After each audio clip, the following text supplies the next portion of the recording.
এখানে ফাযকুরুনি আযকুরুকুম, এখানে বলা হচ্ছে যে আল্লাহকে স্মরণ করবে, আল্লাহও তার স্মরণ করবেন। আমি ছোট্ট একটা ইতিহাস বলি। নূহ আলাইহিস সালাম শুকনা জায়গায় একটা নৌকা বানাচ্ছিলেন। জোরে কোন কি বানাচ্ছেন? সবাই জোরে বলে, নাম কি? আরো জোরে। জোর হলো না। আসলে নৌকা নাম শুনলেই কেমন যেন মনে হয়। আরে সর্বপ্রথম দুনিয়াতে আল্লাহর পক্ষ থেকে একজন নবী মিস্ত্রি হয়ে তৈরি করছে, সে যানবাহনের নাম কিন্তু নৌকা। আপনার কি মনে করতেছেন নৌকা আজকালকার যানবাহন? সর্বপ্রথম এই নৌকা তৈরি করেছেন আল্লাহর হুকুমে। যিনি তৈরি করেছেন তিনি আবার আল্লাহর নবী। এই নৌকা যখন তৈরি হচ্ছে এমন সময় এক বুড়ি মানুষ লাঠিতে ভর দিয়ে এসে বলে, বাবা নূহ, এই শুকনা জায়গায় নৌকা বানানোর কারণ কি? নূহ নবী বললেন, বুড়িমা, বন্যা নামক একটা গজব আসবে, এই গজব থেকে বাঁচার জন্য নৌকা তৈরি হচ্ছে।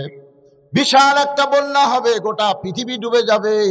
এই নৌকার ভিতরে যারা থাকবে আল্লাহ তাদেরকে শুধু জীবিত রাখবে।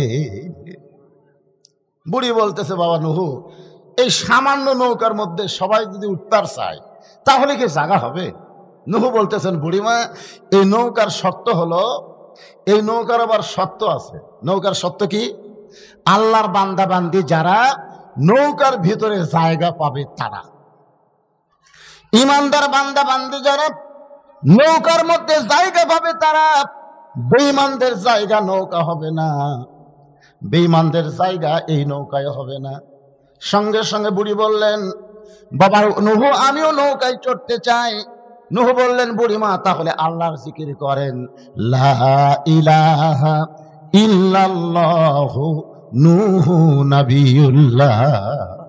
যখন এই নবীর সময় কলেমা কিন্তু ঠিকই আছে। আদম আলাইহিস সালাম লা ইলাহা ইল্লাল্লাহ, আদম সফিউল্লাহ। নূহ আলাইহিস সালাম লা ইলাহা ইল্লাল্লাহ, নূহ নবিয়ুল্লাহ। লা ইলাহা ইল্লাল্লাহ, ইব্রাহিম খলিলুল্লাহ। লা ইলাহা ইল্লাল্লাহ, ঈসা রুহুল্লাহ। লা ইলাহা ইল্লাল্লাহ, মুহাম্মাদুর রাসূলুল্লাহ। তার মানে লা ইলাহা ইল্লাল্লাহ এটা আমাকে নবীর সময় না, ওটা আদম আলাইহিস সালাম থেকে শুরু হয়েছে। ধরে কোন ঠিক কিনা? সঙ্গে সঙ্গে নূহ বললেন, বুড়িমা, আপনার আর কোনো টেনশন নাই। বন্যা নামক গজব যখন শুরু হবে, আমি নূহ তখন আপনার হাতটা ধরে নৌকায় উঠাইয়া নিব। বন্যা গজব যখন শুরু হবে তার আগেই আপনার হাত ধরে আমি আপনাকে নৌকায় উঠাইয়া নিব। বুড়ি বললেন, আলহামদুলিল্লাহ, আশকুরুলি ওয়ালা তাকফুরুন। বুড়ি কি বললেন? আলহামদুলিল্লাহ। নূহ নবী চুম করছে, কে রে? আমি হাত ধরে নৌকা তুটাবো, আর বুড়ি আমার প্রশংসা না করে প্রশংসা করলো কার? কথা বলেন, আল্লাহ। আমরা কিন্তু 15.5 বছর এটা ভুলে গেছিলাম যে আল্লাহর যে প্রশংসা করা লাগবে আমাকে খেয়ালই ছিল না। কথায় কথায় হাসি না, এমনকি মোনাজাতের মধ্যেও হাসি না। রব্বানা আতিনা ফিদ দুনিয়া হাসিনা ওয়া ফিল আখিরাতি হাসানা। দুনিয়াতে হাসিনা, মরে গেলে হাসানা। আপনারা বলেন তো, যে দুনিয়াতে হাসিনা হাসিনা বলবে, আখিরাতে সে হাসানা পাবে? কথা বলেন রে ভাই। দুনিয়াতেও হাসানা, আখিরাতেও হাসানা। আপনারা দুনিয়ার সৌন্দর্য চাবেন কি দিয়া? হাসিনা দিয়া না আল্লাহর কোরআন দিয়া? জোরে বলেন, কি দিয়া? হাসিনার কোনো আইন চলবে না, হাসিনার কোনো সংবিধান চলবে না। আইন চলবে আল্লাহর, সংবিধান হলো আল্লাহর কোরআন। ঠিক কিনা বল? ঠিক বলেন না কেন আপনারা? ঠিক না বলা পর্যন্ত ঠিক হবার পারবেন না। মুখ দিয়ে যতক্ষণ ঠিক না বলবেন আপনি ঠিক হবার পারবেন না। মুসলমান দাবি করবেন, মুনাফিক অবস্থায় মৃত্যু হবে। আমরা কি চাই মুনাফিক হয়ে মরবার? কারণ মুনাফিক থাকবে জাহান্নামের সবচাইতে উপরে। দেখছেন, আপনারা ভালো জানেন। আমি কইলাম উপরে, আপনারা কইলেন নিচে। সাহাবেরা বললেন, হুজুর, মুনাফিক যখন জাহান্নামের নিচে থাকবে এদের খাবার কি হবে? আল্লাহ রাসূল বললেন, জাহান্নামের উপরে থাকবে কাফেরেরা। এই কাফেরেরা যে পেশাব পায়খানা করবে, ওই পেশাব পায়খানায় মুনাফিকেরা খাবে। মারাত্মক কথা। সাহাবারা বললেন, হুজুর, এই বদমাইশ মুনাফিক কোন দল থেকে বার হবে? মুনাফিক আসলে কোন দলের লোক হবে? আল্লাহ রাসূল বললেন, ইহুদির মধ্যে, হিন্দুর মধ্যে, খ্রিস্টানের মধ্যে, বৌদ্ধর মধ্যে, অন্য কোনো জাত ধর্মের মধ্যে মুনাফিকের আবাদ হবে না। মুনাফিকের আবাদ হবে মুসলমানের ভিতরে। এখন বলেন তো মুনাফিক কারা? আল্লাহর কোরআনের আইন থাকার পরও যারা মানুষের আইন দিয়ে চলতে চায় তারাই হলো মুনাফিক। যেরকম কথা ঠিক কিনা? আপনারা বলেন, কোরআনের আইন আছে না নাই? সে আইনের জন্য কোনো আন্দোলন করলো না, কোনো চেষ্টাই করলো না, বরং যারা কোরআনের হক কথা বলে তাদের বিরুদ্ধেও আবার চাষটালে গল্প হয় যে ভবিষ্যৎ ওয়াজ করে বেড়াচ্ছিল, ওই একটা দলের হয়ে ওয়াজ করে গেল। শালা কত বড় মুনাফিক! আমি বলে একটা দলের ওয়াজ করতেছি, আমি ওয়াজ করতেছি আল্লাহর কোরআনের। ধরে কোন কথা ঠিক কিনা? এই মুনাফিকের আগামীকাল গল্প করবে যে সন্ধ্যার সময় যে ওয়াজ করে গেল, একটা দলের হয়ে ওয়াজ করলো। কোন দল? কোন দল রে পাগলা? হ্যাঁ, জামাতের কথাই উঠছে। ওয়াজ কবি একটা কথা বলেন কেন আপনারা? আল্লাহর দল। জামাত যদি আল্লাহর দল হয় তাহলে জামাতই হবে, অসুবিধা কি? আল্লাহ কোরআনে বললেন, আমিনান নাসি মান ইয়াকুলু আমান্না বিল্লাহি ওয়া বিল ইয়াউমিল আখিরি ওয়া মা হুম বিমুমিনিন।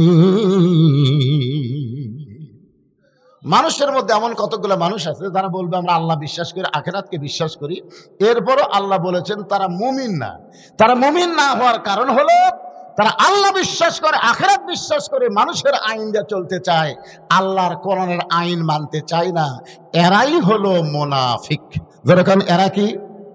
তাহলে মুনাফিকের আবাদ কার মধ্যে হয়? মুসলমানের ভিতর থেকেই মুনাফিকের আবাদ হয়। একটু মনোযোগ দিয়ে শোনেন। নূহ নবীর কথা শুনে বুড়িমা চলে গেল। কিছুদিন পর বন্যা শুরু হয়ে গেল।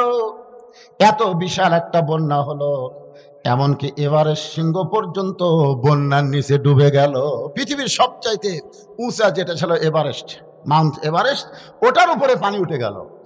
এক টানা 40 দিন পর্যন্ত পানির নিচে পৃথিবী ডুবে থাকলো। 40 দিন, 40 সেকেন্ডই তো হকের অনেকের বাঁচবি না। ধরে কোন কথা ঠিক কিনা? 40 দিন পরে বন্যার পানি কমে গেল। নূহ নবীর নৌকা যদি পর্বতে যখন ভেঙে গেছে, এমন সময় আল্লাহ ডাক দিয়ে বলে, নূহ রে, নৌকার খবর কি? রে নূহ, নৌকার খবর কি? নূহ বলতেছে, আল্লাহ, নৌকার ভিতরে যারা জীবিত আছে তারা, নৌকার বাহিরে যারা ধ্বংস হয়েছে তারা, নৌকার ভিতরে যারা জীবিত আছে তারা, আর নৌকার বাহিরে যারা ধ্বংস হয়েছে তারা। আল্লাহ বলে, নূহ, ওই বুড়িটার খবর কি? নূহ বলতেছে, আল্লাহ, আমার মনই নেই। কি বুঝলেন? কি বুঝলেন? একটা নবী পর্যন্ত বিপদে ভুলে যায়, আর আপনি বলতেছেন, হুজুর আমার কোনো চিন্তা নাই, আমি পীর সাহেব ধরছি। পীর সাহেব ধরছে? পীর সাহেব? আপনি জানেন বাংলাদেশের কোন পীরের বউ ওই স্বামী পীরের কাছে মুরিদ হয় না। খোঁজলে দেখেন, প্রত্যেকটা পীরের বউ আর স্বামীর কাছে মুরিদ হয়নি। যত বড় পীর হোক, বউ জানে আমার স্বামী লুচ্চা, মাঝে মধ্যে মুরিদের বইয়ের দিকে তাকা থাকে। শালার আবার পীর হচ্ছে। আল্লাহ কোরআনে বললেন, আতিউল্লাহ ওয়া আতিউর রাসূল ওয়া উলিল আমরি মিনকুম। যদি পীরকে ইত্তেবা করা যেত তাহলে আল্লাহ বলতেন, ওয়া আতিউ উলিল আমরি মিনকুম, আল্লাহর আনুগত্য করো, নবীর অনুসরণ করো, তোমাদের পীর বাবাদেরও অনুসরণ করো। কিন্তু আল্লাহ তাআলা ওয়া আতিউ না বলে ওয়া উলিল আমরি মিনকুম দিয়ে বুঝাইছেন, পীর যতক্ষণ নবীর তরিকার মধ্যে থাকবে ততক্ষণ তোমরা পীরকে মানবা। পীর যদি নবীর তরিকা বাদ দিয়ে নিজে একটা তরিকা তৈরি করে তাহলে বোঝা যাবে ওইটা হলো ভণ্ড। নবীর তরিকা বাদ দেয়া ওই আবার তরিকা বার করছে মোজাদ্দি দিয়া, নকশাবন্দিয়া, কাদরিয়া, চিশতিয়া। এই এত তরিকা বানানোর জন্য তোমাকে দুনিয়াতে পাঠানো হয়, তরিকা একটাই, সেটা হলো নবীর তরিকা। যখন কথা ঢুকে কথা বলেন, নবীর তরিকা ছাড়া কোন তরিকা? অলিল আমরি মিনকুম, আমিরকে মানা লাগবে। কতক্ষণ? ইমামকে মানেন কতক্ষণ? ইমাম যদি আসরের 4 রাকাত নামাজে 3 রাকাতে বসে, আমরা জানি 2 রাকাতে বসা লাগবে, 4 রাকাতত বসা লাগবে, কিন্তু ইমাম সাহেব 3 রাকাতত বসে গেছে। ইমাম যখন বসে গেছে আপনি তখন বলতেছেন, না আমাকে হুজুর দাওরা পাস, টাইটেল পাস, এতদিন 4 রাকাত পড়িছে, আজকে 3 রাকাত বসিছে, 1 রাকাত কম করছে, অসুবিধা কি? আমরা বসে থাকি, নামাজ হবে? নামাজ হবে? কারণ কেন হবে না? কারণ আমরা ইমামের মাধ্যমে নবীর তরিকা অনুসরণ করি। ইমাম তুমি যদি 4 রাকাতে বসো, 2 রাকাতে বসো, আমাদের কোনো লোকমা নাই, 3 রাকাতে বসলেই লোকমা খাবা। তোর কান কি খাবা? আল্লাহু আকবার। ইমাম স্বৈরাচারী হয়ে ভাবতেছে 42 সাল পর্যন্ত বসে থাকবো, দেখি আমার তো লেখে। আই রে স্বৈরাচারী ইমাম ভাই। ইমাম মানে নেতা, ইমাম মানে কি? ইমাম বসাই আছে, তুমি উঠতেছে না, লোকমা গ্রহণ করতেছে না। এখন বলেন মসজিদের মুসল্লি সবগুলা কি নেতার পক্ষে হবে, না যিনি লোকমা দিয়েছেন তার পক্ষে হবে? কার পক্ষে হবে? কারণ লোকমা যিনি দিয়েছেন উনি নবীর তরিকা মোতাবেক লোকমা দিয়েছেন, যিনি ইমামতি করতেছেন ইনি নবীর তরিকা মোতাবেক করতেছেন না। জোরে কোন কথা ঠিক কি না? তাহলে আমরা পীরকে মানবো কতক্ষণ, ইমামকে মানবো কতক্ষণ, আমিরকে মানবো কতক্ষণ? আমির যতক্ষণ আল্লাহর হুকুম নবীর তরিকার উপরে আছে। জোরে কোন কথা ঠিক কি না? তরিকা একটাই। জোরে বলেন কয় তরিকা? এক তরিকা। আল্লাহ বলেন নূহ, ওই বুড়িটার খবর কি? নূহ বলতেছে আল্লাহ আমার মনি নাই। আল্লাহ বলতেছে তুমি বুড়ির হাত ধরে নৌকা তুলবার ছেলে, এখন বুড়িটার অবস্থা কি? নূহ বলতেছে আল্লাহ বুড়ি আবার কি হই? মরে গেছে। মরে গেছে, কারণ সব যখন মরে গেছে বুড়ি আর আছে? আল্লাহ বলতেছে নূহ আজগবি কোনো কথা বলা যাবে না, আজগবি কোনো কথা বলা যাবে না। তদন্ত করে দেখো তো বুড়ির খবর কি, তদন্ত করে দেখো। আমাদের বাংলাদেশে 15.5 বছর আজগবি কথা শুরু হয়েছিল। আজগবি, এই দাড়িওয়ালা টুপিওয়ালা রাজাকার, দাড়িওয়ালা টুপিওয়ালা জঙ্গি, দাড়িওয়ালা টুপিওয়ালা আজগবি কথা। আজগবি কথার উপরে বাংলাদেশের 116 জন আলেমকে লিস্ট করছে আজগবি। তার মধ্যে আমি হলাম 18 নম্বর আজগবি। আমার বিরুদ্ধে 27 পৃষ্ঠার একটা ভাউচার দিছে যে আমি জীবনে করি, আমি রাজাকারের গোষ্ঠী, আমি জিএমবি জঙ্গির সাথে আমার সম্পৃক্ত আছে, বহু কিছু লিখে দিয়েছে। নাম তো 18। আজগবি তদন্ত, আজগবি কারবার। আল্লাহ বলেন নূহ আজগবি কোনো কথা বলা যাবে না, কথা বলতে গেলে তদন্ত করে কথা বলা লাগবে। নূহ নবী তদন্ত করতে গিয়ে দেখে বুড়ি তো দূরের কথা, বুড়ির জীর্ণ শীর্ণ বাড়ি পর্যন্ত কিছুই হয়নি। আরে বুড়ি তো দূরের কথা রে, বাড়ি কিছু হয়নি। তাহলে সব যে 40 দিন ডুবে থাকলো। সুবহানাল্লাহ। সঙ্গে সঙ্গে নূহ ডাক দিলেন বুড়ি মা।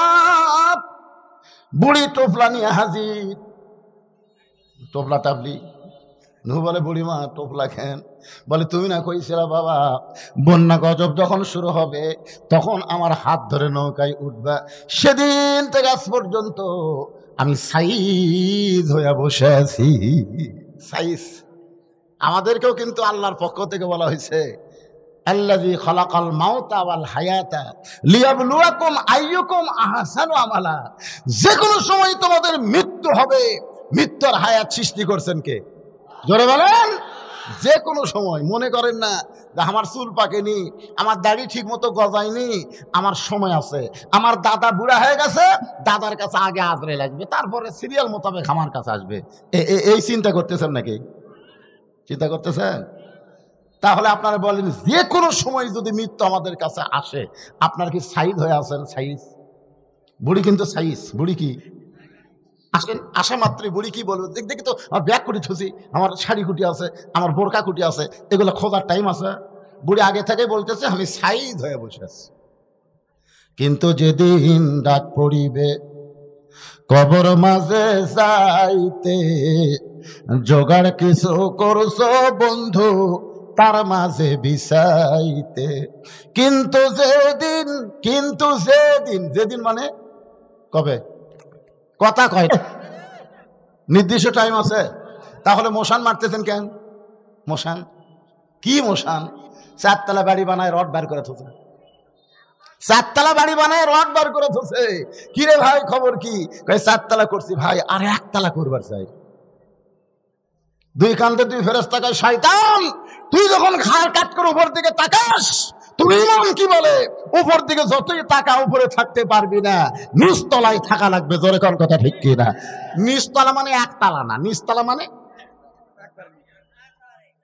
কি? কি মশান? হায় হায়, চাল চলন দেখে মনেই হচ্ছে না যে ই মরবি। মসজিদে আজান দিছে, ঘাড় কাট করে চলে যাচ্ছে, ঘাড় কাট করে চলে যায়, নামাজ পড়ে না, মুসলমান দাবি করে। এরকম আছে না নাই? জোরে কোন আছে না নাই? তুমি আজান শোনার পরে আল্লাহর নামাজ না পড়ে ঘাড় কাজ করে কোথায় যাচ্ছ? বলে তাড়াতাড়ি যাই ভাই, বাজারে না গেলে বাজার হবে না।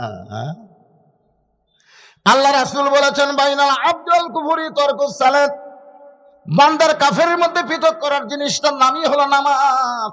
যে নামাজ পড়বে সে আল্লাহর বান্দা হবে, যে নামাজ পড়বে না সে হলো কাফের। এখন যদি আমি আপনাদের বলি বেনামাজি, আপনাদেরকে বলতে হবে কাফের। যদি না বলেন নবীর সাথে আপনার দ্বিমত পোষণ করলেন। আল্লাহর নবী বলেছেন যে নামাজ পড়বে না সে হলো কাফের, এই হিসাবে বেনামাজি হলো কাফের। মসজিদের উন্নয়ন কল্পে মাহফিল যদি হয় তাহলে নামাজের উপরে কিছু কথা তিনদেরকে ব্যায়াম ধরছে, ব্যায়াম ধরছে, ওই কয় মিনিট বসে থেকে ব্যায়াম ধরছে। এই শালারও সব কল সিজার করা, সিজার করা। খোঁজরা দেখেন, সিজার করা বাচ্চারা কোনো সময় স্থির থাকবে না, অস্থির। কারণ জন্মের আগেই এদেরকে জন্ম হতো, বুঝছেন না?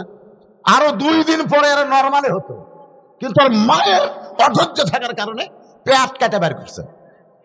পেট কাটা থেকে আর ঘুমই ভাঙ্গেনি। ঘুমই যদি না ভাঙ্গে, ডাক্তাররা চিন্তা পড়ে গেল, কে রে পেট তো কাটো রে, ই তো ঘুমই ভাঙ্গেনি। তখন আর পাও ধরে টানা বের করে এইরকম একটা ঘুরেন দেয়। যেই ঘুরেন দেয় মাথা টাকা কাঁদতে ওঠে।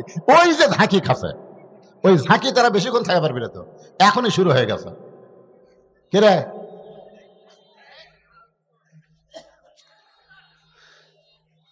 আমরা ভবিষ্যতে এমন মা চাই যে মায়েরা যেন সিজার না করে, নরমালে যেন বাচ্চা হয়ে ইসলামী আন্দোলনের কর্মী হতে পারে। জোরগান কথা ঠিক কিনা? গোটা বাংলাদেশের মধ্যে আপনার ধনুট হলো নামকরণ। সর্বপ্রথম ইসলামী আন্দোলনের একজন শহীদ হয়েছে, যার কবর হলো এই ধনুটের মাটিতে। জোরগান কথা ঠিক কিনা? চিনেন আপনারা? সেটাই তো বলতেছি, কত বড় ভাগ্যবান। কি মায়ের পেটের থেকে হয়েছে? কোন মায়ের পেট থেকে শহীদ মালিক হলো? আর সেই শহীদ আব্দুল মালিকের এলাকার বাচ্চারা সব সিজার করা। সিজার করা পার্টি, পিছনে জায়গা নেই, দরজা খাড়ায় থাকে।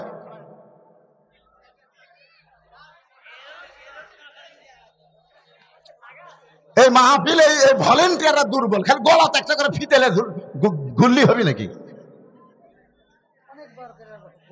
বললে হবে, হাত ধরে নিয়ে দেওয়া লাগবে।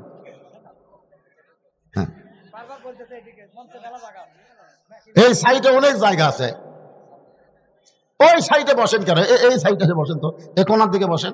আর যারা বসে আছেন আপনারা একটু জমে বসেন তো ভাই। আমি কিন্তু ওদের শুরুতেই বলছি, মাগরিবের মাহফিলের সমস্যা হলো, আমি শহীদ ভাই রুটি করছি, বড় বেলা মাহফিল করিনি। মন আজাদ করে আমি তার বাড়ি যাচ্ছি, তখন থেকে ভুট ভুটিলে আসছি। স্যার ঘুটি যাচ্ছে, ওয়াজ শুনবেন, ওয়াজ আছে। এই মাগরিবের মাহফিলের সমস্যা হলো ওয়াজ শেষ হওয়া পর্যন্ত লোক খালি আসতেই থাকবে। তোর কোন কথা ঠিক কিনা? এই জন্য আপনাকে আগেই বলছি ভাই, একটু সোনার চানেরা জমে জমে বসেন ভাই। যান কেবল ওয়াজের 8 ঘন্টা হতে, তাতেই যদি এই অবস্থা হয়, আরো 1.5 ঘন্টা বাকি আছে। ইয়ার কি করতেছেন? জায়গা ঢুকবি কোন দিক দিয়ে? ওটা জায়গা আছে দেখেন তো, আর আসবি কোন দিকে, যাবি কোন দিক দিয়ে? এই মাহফিল ভলেন্টিয়ার বাবারা, তোমরা একটু ওই পিছন দিকে বসার ব্যবস্থা করে দাও। এই চাপা তো ঠিকই চাপিছে, বুঝলেন না? হ্যাঁ, এইদিকে চাপে কি করবেন? এইদিকে দেখেন তো কোনো ফাঁক আছে, সুই ঢুকানোর ফাঁক নাই। দেখেন না কেন, ফাঁক নাই তো। হ্যাঁ, ওই সাইডে আছে।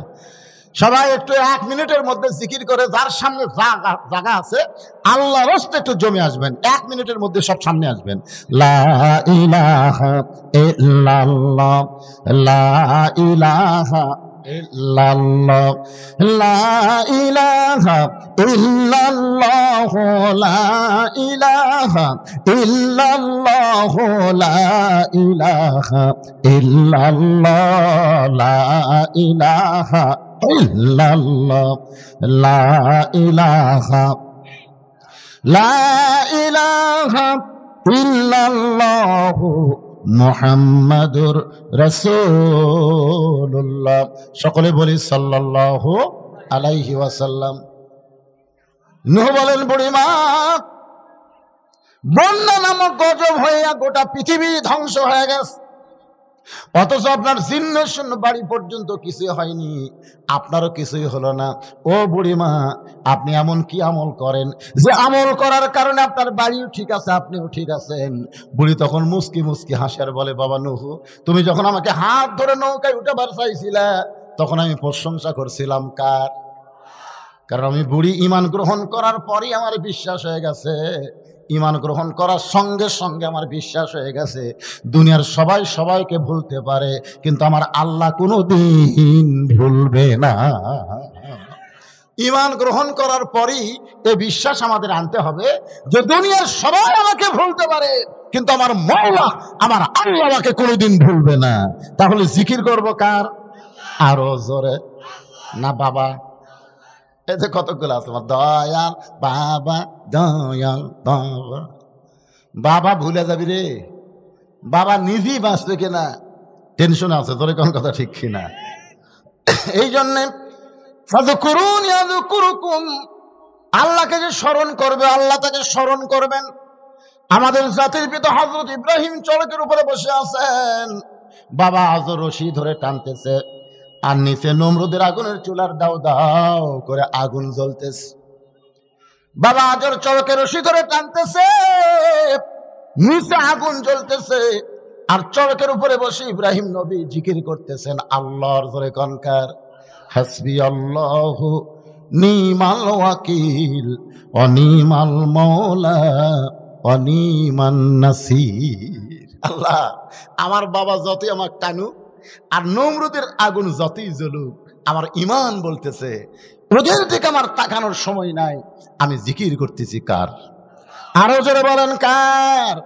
আল্লাহ বলে, ইব্রাহিম আগুনের চুলার উপরে চড়েও যখন তুমি আমি আল্লাহকে ভুললা না, আমি আল্লাহ তোমাকে ভুলবো না, বরং আমি ঘোষণা করে দিলাম কুলনা ইয়া নারু কুনি বারদাও ওয়া সালামান আলা ইব্রাহিম।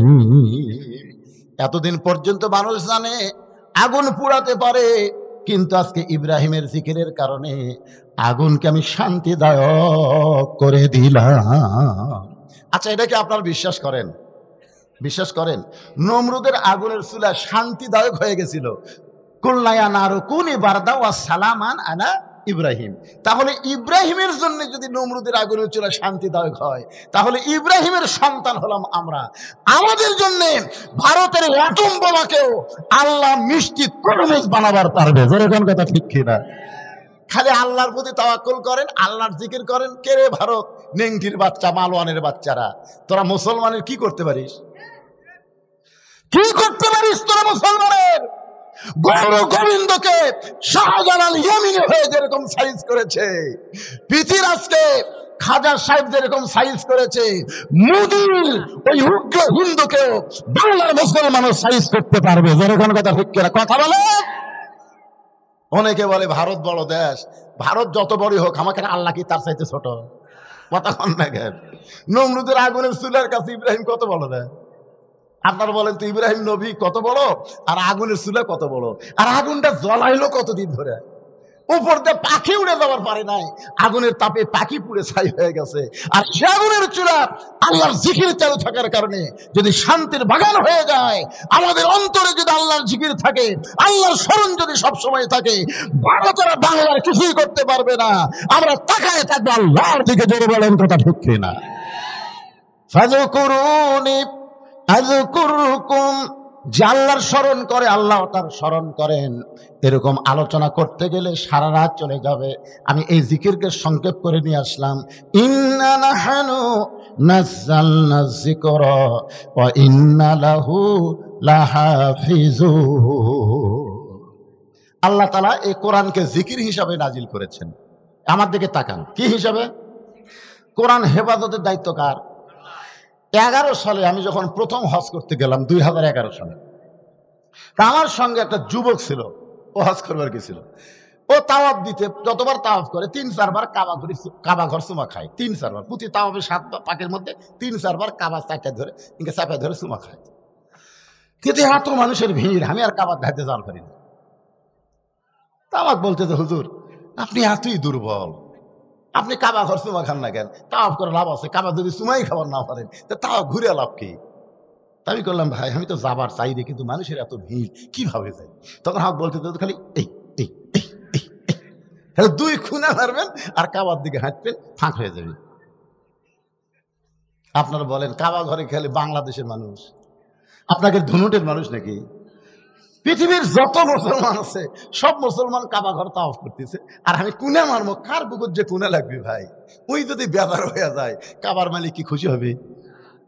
আল্লাহ রাসূল বলেছেন একদিন এই কাবা থাকবে, মসজিদ নববী থাকবে, বাইতুল মুকাদ্দাস থাকবে, তারপরেও পৃথিবী ধ্বংস হবে, তারপরেও পৃথিবী ধ্বংস হবে। কিন্তু শুনে নাও, যতদিন আল্লাহর একটা কাবা থাকবে ততদিন পৃথিবী ধ্বংস হবে না। সাহাবেরা বললেন হুজুর এটা কোন কাবা? আল্লাহ রাসূল বললেন একজন ইমানদার মুসলমান, জাকিরিন মুসলমান যতদিন দুনিয়াতে থাকবে ততদিন দুনিয়া ধ্বংস হবে না।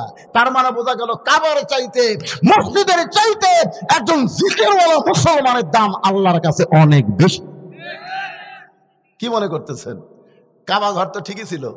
মক্কা বিজয়ের পরে নবী যখন এসে কাবার দরজা খুললো, কাবা ঘরের মধ্যে 360টা মূর্তি। কিরে, ঘর হলো আল্লাহর আর মূর্তি ঢুকলো হিন্দুকে। আপনার কি মনে করতেছেন খালি বাংলাদেশের মোড়ে মোড়ে মূর্তি না রে, কাবা ঘরের মধ্যে ঢুকছে। আল্লাহ রাসূল মূর্তিগুলো বাইর করে যখন সাহাবীদের দিচ্ছে আর বলতেছে যে ছাপা মারো, পাহাড় আছে, যদি এমনি ভাঙবার না পারো ওই পাহাড়ও যা বাড়ি মারো, সব ভাঙ্গা চুরমার করে দাও। ওমর ফারুক বলতেছে হুজুর আমার কথা হলো এই আল্লাহর ঘরের মধ্যে কাফেররা মূর্তি ঢুকালো কেমন? মানে ওমর ফারুক তো বুঝতেছেন ডাইরেক্ট মাল, ধরে কোন কি মাল? ডাইরেক্ট মাল, অ্যাঙ্গেল ট্যাঙ্গেল বলতেন। তিয়া রাসূলুল্লাহ এই ঘর কার? রাসূল বলেন আল্লাহর। আল্লাহ তাআলা নাজিল করেছেন ফালিয়াবুদু রাব্বা হাযাল বাইত, এই ঘরের মালিকের যারা গোলামি করবে, আছে না নাই? সূরা ফিলের মধ্যে আছে না নাই? পড়েন তাহলে আমার সঙ্গে, ফালিয়াবুদু রাব্বা হাযাল বাইত আল্লাযী আত'আমাহুম মিন জু'ইন ওয়া আমানাহুম মিন খাউফ। কি বুঝলেন? এই ঘরের মালিকের যারা গোলামি করবে, ইবাদত করবে, যারা নামাজ পড়বে, আল্লাহ তাদেরকে 2টা পুরস্কার সাথে সাথে দিবে। 1 নম্বর পুরস্কার হলো তার রেজেকের কোনো পেরেশানি থাকবে না, আর 2 নম্বর পুরস্কার হলো যাবতীয় ভয় ভীতি থেকে আল্লাহ তাকে পুরোপুরি নিরাপত্তা দিয়ে দিবে। তাহলে বাংলাদেশের অভাব দূর করবার গেলে ডক্টর ইউনূসের মতন সরকার বসালে তো কাম হচ্ছে না। আমরা মনে করলাম হাসিনা সব মায়েরা বিদেশে পাচার করছে, এখন ইউনূস আসার পরে মনে হয় কিছু একটা হবি, কিন্তু বাজারাত গেলে দেখা যাচ্ছে যা আসলো তাই। 2-1টা হতাশা লীগ বলতেছে আগেই ভালো আছিল। আমাদের কাহালুতে 3টা আওয়ামী লীগ বার আছে, একটা হলো গুজব লীগ, এখন কি লীগ? কিছুদিন পর পর এইবারে ইউনূস থেকে পারবি না, এইবারে আমি কাল শালা তোর কাছে ইউনূসের দাম নেই, হাসিনাক যা কও। এক সাংবাদিক হাসিনাক বলছে যে এই বিপদে আপনি কোন দোয়া পড়তেছেন? হাসিনা বলতেছে পড়বার গেলে খালি ওর নাম মনে আসে। আল্লাহর ভাই, এমন একজনক বসাতে ভাই, হাসিনা পর্যন্ত দোয়া ইউনূস পড়বার পারতেছে না, তোর কোন কথা ঠিক কিনা? অথচ বিপদে পড়লে কোন দোয়া, এ কথা কন না, এখন কোন দোয়া? একজন আমাকে বলতেছে হুজুর হাসিনা কেমন আছে আপনি জানেন? আমাকে বলতেছে আবার কি হলো, ওইদিকে চিল্লা চিল্লি কানাই, সাইডে বসো, ওই কোনার দিকে যাও, কোনাই মন্ডল হও যাও। আমাকে বলতেছে হুজুর হাসিনার মতি গতি কেমন বুঝতেছেন? এক এক সময় এক একটা সাইড হয়ে বাংলাদেশক ষড়যন্ত্র করতেছে, কোন সময় কি হয়ে আসে, কখনো রেকশালি আসে, কখনো আনসার হয়ে আসে, কখনো হাইকোর্টের মধ্যে আসে, কখন কি এবার আবার ইসকন হয়ে যাচ্ছে। কি আর ভাব কি বাবা, দুপুর বেলায় একটা অস্ট্রেলিয়ান গাভী হারাছে। কোন বেলায়? দুপুর বেলায় অস্ট্রেলিয়ান গাভী হারাছে। এখন এই গাভী খুঁজবার গেছে রোদের মধ্যে, ভাই খুঁজে পাচ্ছে না। যে দেখে একটা ছেলে খাড়ায় আছে, তখন ওই গাভীওয়ালা ওই ছেলেকে বলতেছে ভাই আমার এদিকে গাভী যাও দেখছে। ওই ছেলে হলো আর বেটা, বেটাকে বলতেছে কে ভাই আমার গাভী কোন দিকে গেছে? বেটা কয় কে রে, আমার বাপ হয়ে আমার ভাই কলো। এই যে কি হলো, তো চলে গেছে মায়ের কাছে, রাখে মা আব্বা পাগলা হয়ে গেছে, আমার তাই ভাই কছে। ইতিমধ্যে বাপ এসে বলতেছে কি হয়েছে গো? তুমি নাকি তোমার ছেলেকে ভাই কইছো? কঠিন রোদের মধ্যে গরু হেলালে কিছু মনে থাকে মা, কিছু মনে থাকে মা, একটা গরু হারানোর করার পরে বেটার ভাই কয়, বক মা কয়, আর অন্যায় ভাবে 15.5 বছর যেই ক্ষমতার চেয়ারে বসে আছিল, সেই ক্ষমতা হারালেই কত বড় পাগলি হচ্ছে চিন্তা করা দরকার। যখন কথা বলছি না, ওই কখন যে কাক কি কবি ভাই, ওদের বহু নাই,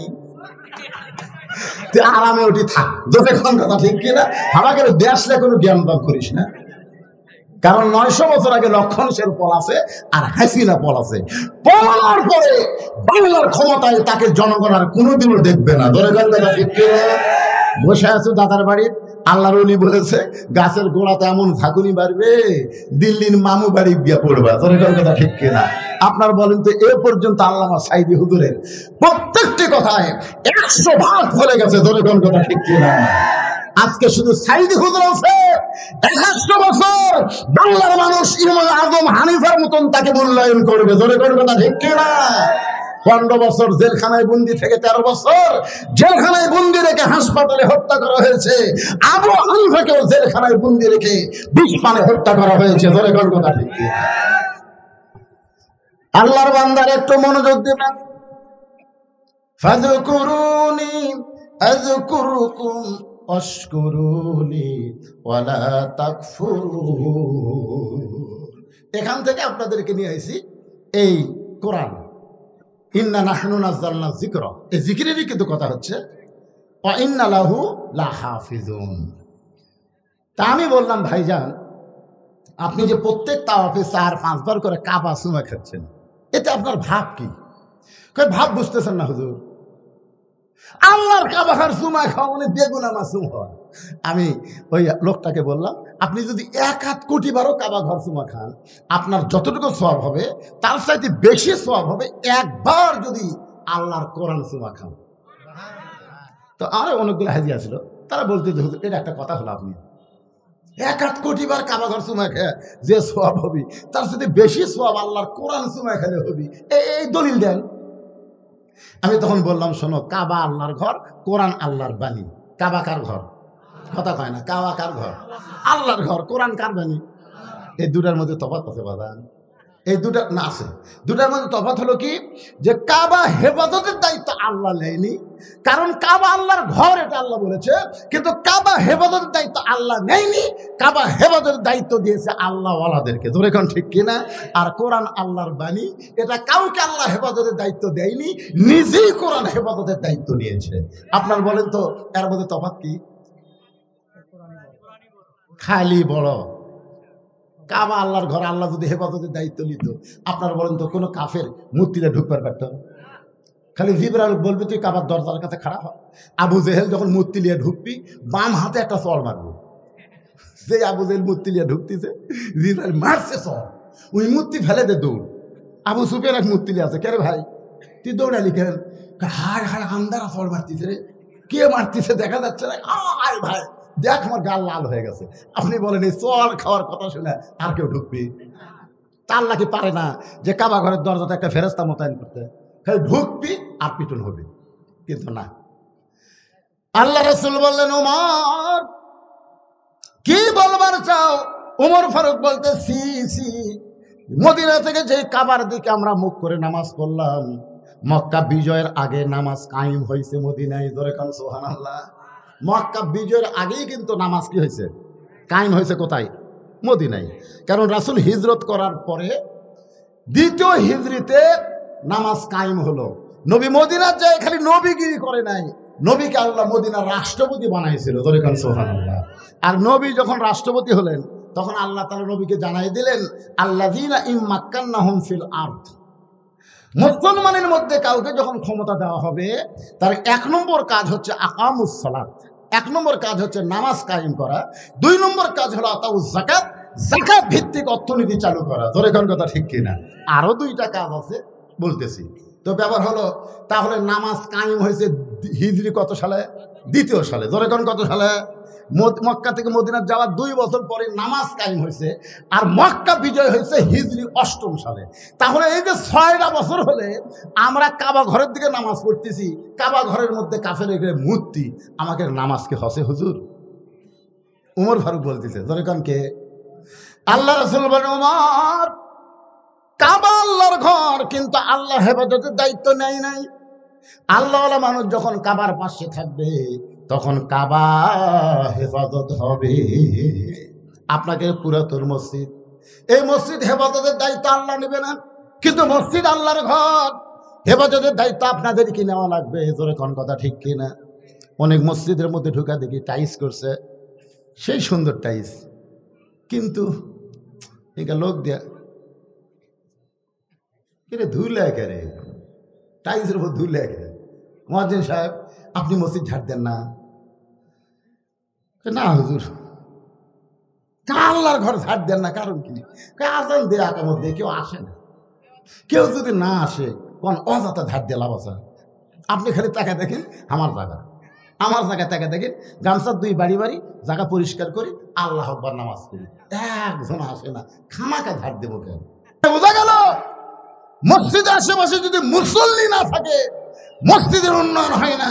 মসজিদের উন্নয়ন হলো মুসল্লি কালেকশন। ধরে কোন কথা ঠিক কিনা? হ্যাঁ, একটু মনোযোগ দিয়ে শুনবেন।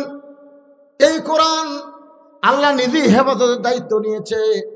নির্ভুল কোরআন আল্লাহ আমাদেরকে হেদায়েত স্বরূপ দান করেছেন। আল্লাহ বলেছেন, জালিকাল কিতাবু লা রাইবা ফি হুদাল লিল মুত্তাকিন। এই কিতাবের মধ্যে কোনো সন্দেহ নাই, এই কিতাব মুত্তাকিদেরকে হেদায়েত দিবে। যারা আমরা মুত্তাকি হব, কোরআন থেকে যদি হেদায়েত নিবার চাই তাহলে কোরআনকে জিকির হিসাবে গ্রহণ করা লাগবে। এই জিকিরটা কি? আমার হুজুর বললেন, হুজুর এখানে একটা হাফেজি মাদ্রাসা করা হয়েছে, এই মাদ্রাসার কথা বলবেন। মাদ্রাসার কথা বলা লাগবে না। কোরআন শিক্ষা করা যদি ফরজে আইন হয়, প্রত্যেকটা মুসলমানকে যদি কোরআন শিখতেই হয়, তাহলে মাদ্রাসার গুরুত্ব এমনি দিবে। ধরে কোন ঠিক কিনা? এখন আপনাদের কাছে আমার প্রশ্ন হলো, এই কোরআন শিক্ষা করা কেন ফরজ? কেন আল্লাহ বললেন ইন্নামাল মুমিনুনা আল্লাযীনা ইযা যুকিরাল্লাহু ওয়াজিলাত কুলুবুহুম? এখানেও কিন্তু যুকির আল্লাহ আছে, যুকির আল্লাহ আছে না, মানে আল্লাহর জিকির। ইন্নামাল মুমিনুনা আল্লাযীনা ইযা যুকিরাল্লাহু ওয়াজিলাত কুলুবুহুম ওয়া ইযা তুলিয়াত আলাইহিম আয়াতুহু জাদাতুহুম ঈমানা ওয়া আলা রাব্বিহিম ইয়াতাওয়াক্কালুন। আল্লাহু আকবার। কি বুঝতেছেন? কোরআন তেলাওয়াত শুনলে মানুষের ঈমান বাড়ে না কমে? এখানে আল্লাহ এই আয়াতের মধ্যেই তো আমি বললাম, ওয়াইজা তুলিয়াত আলাইহিম আয়াতুহু জাদাতুহুম ঈমানা। কোরআন তেলাওয়াতে মানুষের ঈমান বাড়ে, আর ঈমান বাড়ার লক্ষণ চুপ থাকা না। আল্লাহু আকবার বলে ঈমানের বড়ত্বের প্রকাশ করা। ধরে কোন কথা ঠিক কি না?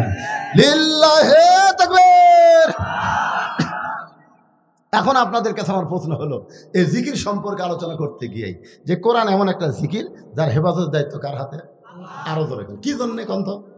যে আমরা এই কোরআনকে নিয়ে চলবো, কোরআন অনুসারে চলবো, এর মধ্যে যেন কোনো ভেজাল না ঢোকে। যার শুরুতে আল্লাহ বলেছেন এমন একটা কিতাব যার মধ্যে কোনো কি নাই, ভেজাল নাই, সন্দেহ নাই, গোঁজামিল নাই। এই কোরআন নবী মক্কার জীবনে প্রতিষ্ঠা করবার চাইলো, কিন্তু হলো না।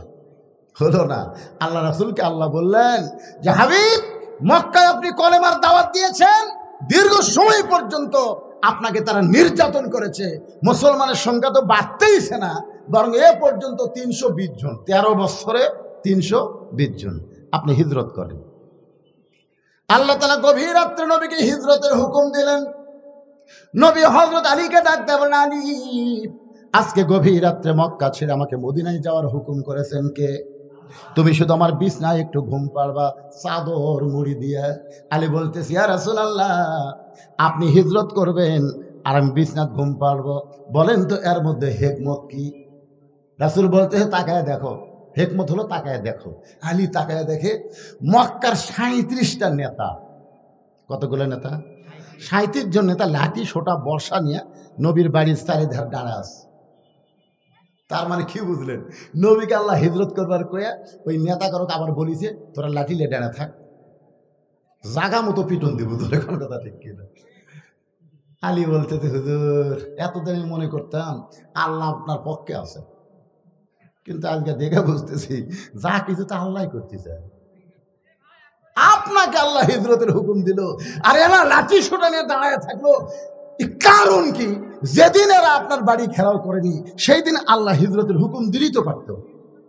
আজকে সবাই যখন লাঠি সোটা নিয়ে দাঁড়ায় আছে, আর এই সময় আপনাকে মক্কা ছেড়ে মদিনা যাওয়ার হুকুম দিল, আমার মনে হয় আল্লাহ নবী বলেন, আলী তোমাকে যেইটা হুকুম দিলাম তুমি সেইটাই করো। আমার বিছনায় চাদর মুড়ি দিয়ে তুমি ঘুমায়া যাও, খবরদার চেতন থাকবা না, তুমি ঘুমায়া যাও। নবীর কথা মতো হযরত আলী চাদর মুড়ি দিয়ে বিছনায় ঘুমায় গেলেন। কিছুক্ষণ পরে নবী আবার আসে চাদর টান দিয়ে দেখি তো চেতন থেকে ঘুমের ভান করতেছে নাকি। চাদর টান দিয়ে দেখে হযরত আলী অঘোর নিদ্রায় শায়িত। জোরে কর সুবহানাল্লাহ। কারণ রাসূল বলেছেন ঘুমায়া যাও। রাসূল যেখানে ঘুমাতে বলেছেন সেখানে চেতন থাকা যাবে। হযরত আলী যখন ঘুমায় গেছে, এমন সময় নবী আমার চুপি চুপি ঘরের দরজা খুলে তাকায় দেখে 37 জন নেতা লাঠি সোটা নিয়ে দাঁড়ায় আছে। রাসূল বলেন, আল্লাহ এরা যেভাবে তাকায় আছে, এখনই বের হলে ওরা আমাকে গ্রেফতার করবে, ধরবে, মারবে। আল্লাহ বলেন, হাবিব যে কোরআন আপনাকে আমি দিয়েছি, অনুনাজ্জিলু মিনাল কুরআনি মা হুয়া শিফাউ ওয়া রাহমাতুল লিল মুমিনিন। আল্লাহু আকবার। কি বুঝতেছেন? সব সমস্যার সমাধান দিতে পারে। এই যে আয়াত পড়লাম, এরই বাংলা অর্থ হলো সব সমস্যার সমাধান। ওগো নবী, আপনি বিপদে পড়বেন এটা না, বরং সূরা ইয়াসিনের মধ্যে কয়েকটা আয়াত আপনি তেলাওয়াত করে এক মুষ্টি বালির উপর ফুৎকার দেবেন। নবী বললেন, বালু ফুৎ দিলে কি হবে? বলে, আপনার কাম আপনি করেন, আমার কাম আমি করে দিব। ধরে কোন সুবহানাল্লাহ। এক মুষ্টি বালির মধ্যে নবী কোরআনের 3টা আয়াত পড়ে যখন ফু দিলেন, ওই বালুগুলো 37 জন নেতার চোখের মধ্যে ঢুকে পড়লো। আপনারা বলেন তো, চোখের মধ্যে যখন বালু ঢোকে তখন কি আর হাতত লাঠি থাকে? লাঠি তরবারি বর্ষা ফেলে দিয়ে সবাই খালি চোখ ডলতেছে। কে রে? চোখ যখন ডলতেছে, আল্লাহ কয়, নবী এখন দেখেন তো কি খবর। নবী কয়, ওরকে লাঠি দিয়ে ওরকে পাশাত ধরেন দিবি, বুঝবারই পারবি। আল্লাহ বললেন, আপনাকে মারা লাগবে না, জাগা মতো মারে আমি দেব, আপনি খালি যান। নবী আমার চুপি চুপি আবু বকরের বাড়ির দরজায় আস্তে করে ডাকে, আবু বকর। সঙ্গে সঙ্গে দরজা খুলে গেল। রাসূল বলে, আবু বকর, আমি যে তোমার বাড়িতে আসতেছি এটা কি তুমি আগে থেকে জানতে নাকি? আবু বকর বলে, হুজুর আপনার কি মনে নাই? কয়, আজ প্রায় 6 মাস আগে আপনি বলেছিলেন একদিন গভীর রাত্রে মক্কা ছেড়ে মদিনায় হিজরত করা লাগবে, আমাকে সঙ্গে করে আপনি মদিনায় যাবেন। সেদিন থেকে আজ পর্যন্ত কোনো রাত্রিবেলা ঘুমাইনি, সারা রাত আমি দরজায় দাঁড়িয়ে থাকি। সঙ্গে সঙ্গে নবী বললেন, চলো যাই। যেই বলছে চলো যাই, আবু বকর বলেন, ইয়া রাসূলুল্লাহ চলেন। নবী বললেন, আবু বকর চলো যাই বললাম, তুমি আমার সঙ্গে চলতেছো, একটাবার তুমি কি ঘরের মধ্যে যাবা না? তোমার বিবি বাচ্চার কাছে তুমি কি বলবো না? কারণ মক্কা ছেড়ে মদিনায় যাচ্ছ, বিবি বাচ্চার কাছে কি তুমি বিদায় নেবা না? আবু বকর, নবী গো, আপনি যেদিন আমার নেতা আর আমি যেদিন ইসলামের কর্মী হয়েছি, সেদিন থেকে কলিজার মধ্যে আমার নিয়ত হলো আল্লাহ রাসূল ছাড়া অন্য কাউকে আমি প্রাধান্য দেই না। আল্লাহর হুকুম নবীর তরিকা মোতাবেক চলাটাই হলো আমার 1 নম্বর দায়িত্ব। নিজের বিবি বাচ্চার কাছে না বলে নবীর সঙ্গে চলতেছেন মক্কা থেকে মদিনার উত্তর দিকে, আর আল্লাহর নবী আবু বকরকে নিয়ে যায় পূর্ব দিকে। আবু বকর বলে, হুজুর আপনি কি মদিনার রাস্তা ভুলে গেছেন নাকি? মদিনা হলো মক্কা থেকে উত্তর দিকে, কিন্তু আমরা যাচ্ছি পূর্ব দিকে। রাসূল বলে, আবু বকর আমি রাস্তা ভুলি নাই, এই পূর্ব দিকে যাওয়াটাই হলো আল্লাহর হুকুম। আবু বকর বলে, রাসূলুল্লাহ উত্তর দিকে মদিনা না যায় পূর্ব দিকে যাওয়া আল্লাহর হুকুম কেন? রাসূল বলে, আবু বকর ওই যে একটা পাহাড় দেখতেছো? বলে, হ্যাঁ। ওই পাহাড়ের উপরে আমাদের 2 জনকে উঠতে হবে। ওই পাহাড়ের ভিতরে একটা গর্ত আছে, এই গর্তের মধ্যে আমাদেরকে আত্মগোপন করা লাগবে। আবু বকর বলে, ইয়া রাসূলুল্লাহ আল্লাহর হুকুমেই যদি মদিনায় হিজরত করা লাগে, তাহলে আত্মগোপন করবেন কার ভয়ে? হুজুর আত্মগোপন করবেন কার ভয়ে? আল্লাহ রাসূল, আবু বকর আল্লাহর হুকুমে আমাদেরকে আত্মগোপন করা লাগবে। আল্লাহর হুকুমে হিজরত করাও যেমন ফরজ, আল্লাহর হুকুমে আত্মগোপন করাও হলো তেমন ফরজ। আমাকে একজন বলতে, হুজুর আইদুল হক জেহাদি, আগে আমরা দেখতে ওয়াজ শুনবার গেলে দেখি ওয়াজত আসে চোরের মতন, মানে কোন দিক দেখতে যে উঠলো আমরা বুঝতে পারি না। আবার তখন ওয়াজ শেষ হয়, তখন বাতি লিবে চলে যায়। এটা কারণ কি হুজুর? কারণ হলো গারজু। কারণ হলো গাড়ি সুর, এরই নাম হলো হিকমত। জোরে কোন সুবহানাল্লাহ। উত্তর দিকে না যায়, পূর্ব দিকে যায়, পাহাড়ের গুহার মধ্যে ঢুকে আছে। আবু জেহেলের ভয়ে, কাফেরের ভয়ে না আল্লাহর হুকুমে? আল্লাহর হুকুম। আমরা 15.5 বছর লুকালুকি করছি, কার হুকুমে? এই নবীর সুন্নত অনুযায়ী। লুকালুকি না করলে আজকে ইসলামী আন্দোলন এত বড় পজিশনে যাইতো। আজকে সমস্ত দল ইসলামী আন্দোলনকে চিন্তা করতেছে, না জানে আগামীতে কি হয়। আমরা তো পুরোপুরি একটা আভাসই দিয়ে দিচ্ছি, সব দেখা শেষ, আগামীতে দেখবো আল্লাহর কোরআনের বাংলাদেশ। এটা কি এমনি এমনি করছে? গোটা বাংলাদেশ ওয়াজ করতে গিয়ে বুঝতে পারতেছি ভাইজান, আমরা নাঙ্গল দিয়ে চাষ করছি, কিংবা আমরা এই পাওয়ার টেলার দিয়ে চাষ করি, তা নাঙ্গলই করি। যখন এক মার্কা নাঙ্গল দিয়ে চাষ করছি, ধান কাটে নৌকাত করে আমরা নদীর ওই পারে নিয়ে যাচ্ছি মাপার জন্য। কি দিয়া মাপতেন? তখন আপনি চিন্তা করবেন। জোরে কথা ঠিক কিনা? সব দেখা শেষ, আগামীতে দেখবো এই 92 মুসলমানে আল্লাহর কোরআনের বাংলাদেশ। কারা কারা দেখতে রাজি? 2 হাত তুলে আল্লাহকে দেখান। লিল্লাহি তাকবীর। সব তো দেখলেন ভাইজান, কোরআনটা কেমন খালি শুনলে হবে না, এটা বাস্তবে দেখা লাগবে। জোরে কোন কথা ঠিক কিনা? একটু মনোযোগ দিয়ে শুনবেন। সকাল হয়ে গেছে। আবু জেহেল বলতেছে, যে পাহারা দিছি পলাবে কোন দিক দিয়ে? আমাকে পাহারা বুঝতেছে না, সেই রকম পাহারা।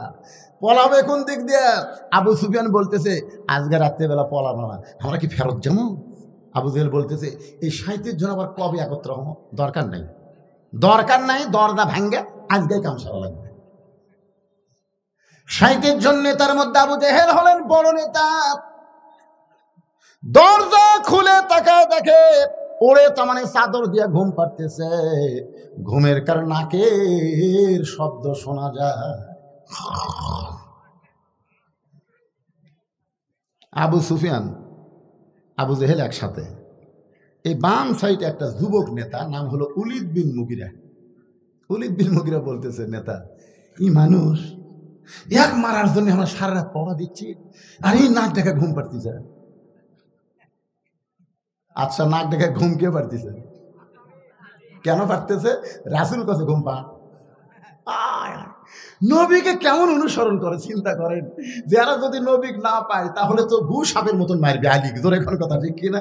কিন্তু দেখেন আরামসে ঘুম পাড়তেছে। উলিদ বিন মুগিরার হাতে একটা বর্শা ছিল, চাদরের মধ্যে আল্লাহর নবী মনে করে ওই বর্ষা যখন মারতে চায়, আবু জেহেল বলতেছে, ঘুমন্ত মানুষকে মারা জায়েজ নাই। সুবহানাল্লাহ। বড় নেতা ফতোয়া মারছে, ঘুমন্ত মানুষও মারা জায়েজ নাই রে। এতজন মানুষ মিলে তাকে হত্যা করে বেড়াইছি, ঘুমের মানুষও মারা লাগবে, অত্যাচার করে তারপর মারবো। উলিদ বিন মুগিরা বলে, নেতা আমার আর তোর সয় না, সারা রাত যাকে মারার জন্য পাহারা দিলাম, আর সেই বেটা আরামে ঘুম পাড়তেছে। আপনার সব নেতৃত্ব সব সময় মারা যায় না, দেখবেন অনেক সময় চামচারা নেতা ছাড়া কাম করে। ধরে কোন কথা ঠিক কিনা? এই বলে উলিদ বিন মুগিরা যখন বর্ষাটা মারতে চায়, এমন সময় আবু জেহেল খস করে ধরছে। কেন তোকে আমি নিষেধ করি, তারপরে তুই বর্ষা মারিস? আপনার সব কথা মানা যাবে না তো, বুঝতেছেন না? সারা চেতন থেকে চোখ লাল হয়ে গেছে, আর এই বেটা লাখ ডেকে ঘুম পাড়তেছে। আবু জেহেল বলতেছে, উলিদ তুই আমার কর্মী, আমি তোর নেতা। সুবহানাল্লাহ বলেন না কেন? কারণ আবু জেহেল জানে আবু জেহেলের বাড়ির সবচেয়ে নিকটে হচ্ছে রাসূলের বাড়ি। আবু জেহেল জানে এই জায়গায় যদি নবীকে রক্তাক্ত করি তাহলে আল্লাহর গজব আসে। উলিদ বিন মুগিরার বাড়ি তো অনেক দূর, অর্ধের গজব না যে আগে হামাক ধরবে। কারণ আবু জেহেল তলে তলে আমাদের নবী যে আল্লাহর নবী এটা বিশ্বাস করে, কিন্তু মানে না। কারণ মানলেই তার ভুয়া নেতৃত্ব চলবে না। আজও পর্যন্ত বাংলাদেশের সব নেতারা জানে আলেমরাই হলো শ্রেষ্ঠ নেতা। ধরে কোন কথা ঠিক না? বিশ্বাস যদি না করেন মসজিদের মধ্যে যান, আপনাকে সিরাজ কর আর যাই কর, যত নেতা আছে তারা কোনোদিন সামনে যাওয়ার পারবে? কথা কর না ভাই, পারবি? দবির পারবি না? এটি আর ডাইরেক্ট দিচ্ছে না, এটি ওটা অ্যাঙ্গেলে দিচ্ছে। যেই নেতা পিছনে থেকে সামনে যাওয়ার পারবে না, ওরে নেতা বানান যাবে না। জোরে কোন কথা ঠিক কিনা? বুঝবার পারেন না, পরে বুঝবেন। আল্লাহর বান্দার একটু মনোযোগ দিবেন। ইন্নামা ইয়াখশাল্লাহ মিন ইবাদিহিল উলামা, এই কোরআনের সবচাইতে বড় জিকির হলো বান্দা সময়ের ভিতরে আলেম বান্দারাই আল্লাহকে সবচাইতে বেশি ভয় করে। যারা ভয় করে তাদেরকে যে সিয়ারি দেন ওই সিয়ারের গুরুত্ব তারা বহন করবে। একটু মনোযোগ দিয়ে শুনবেন।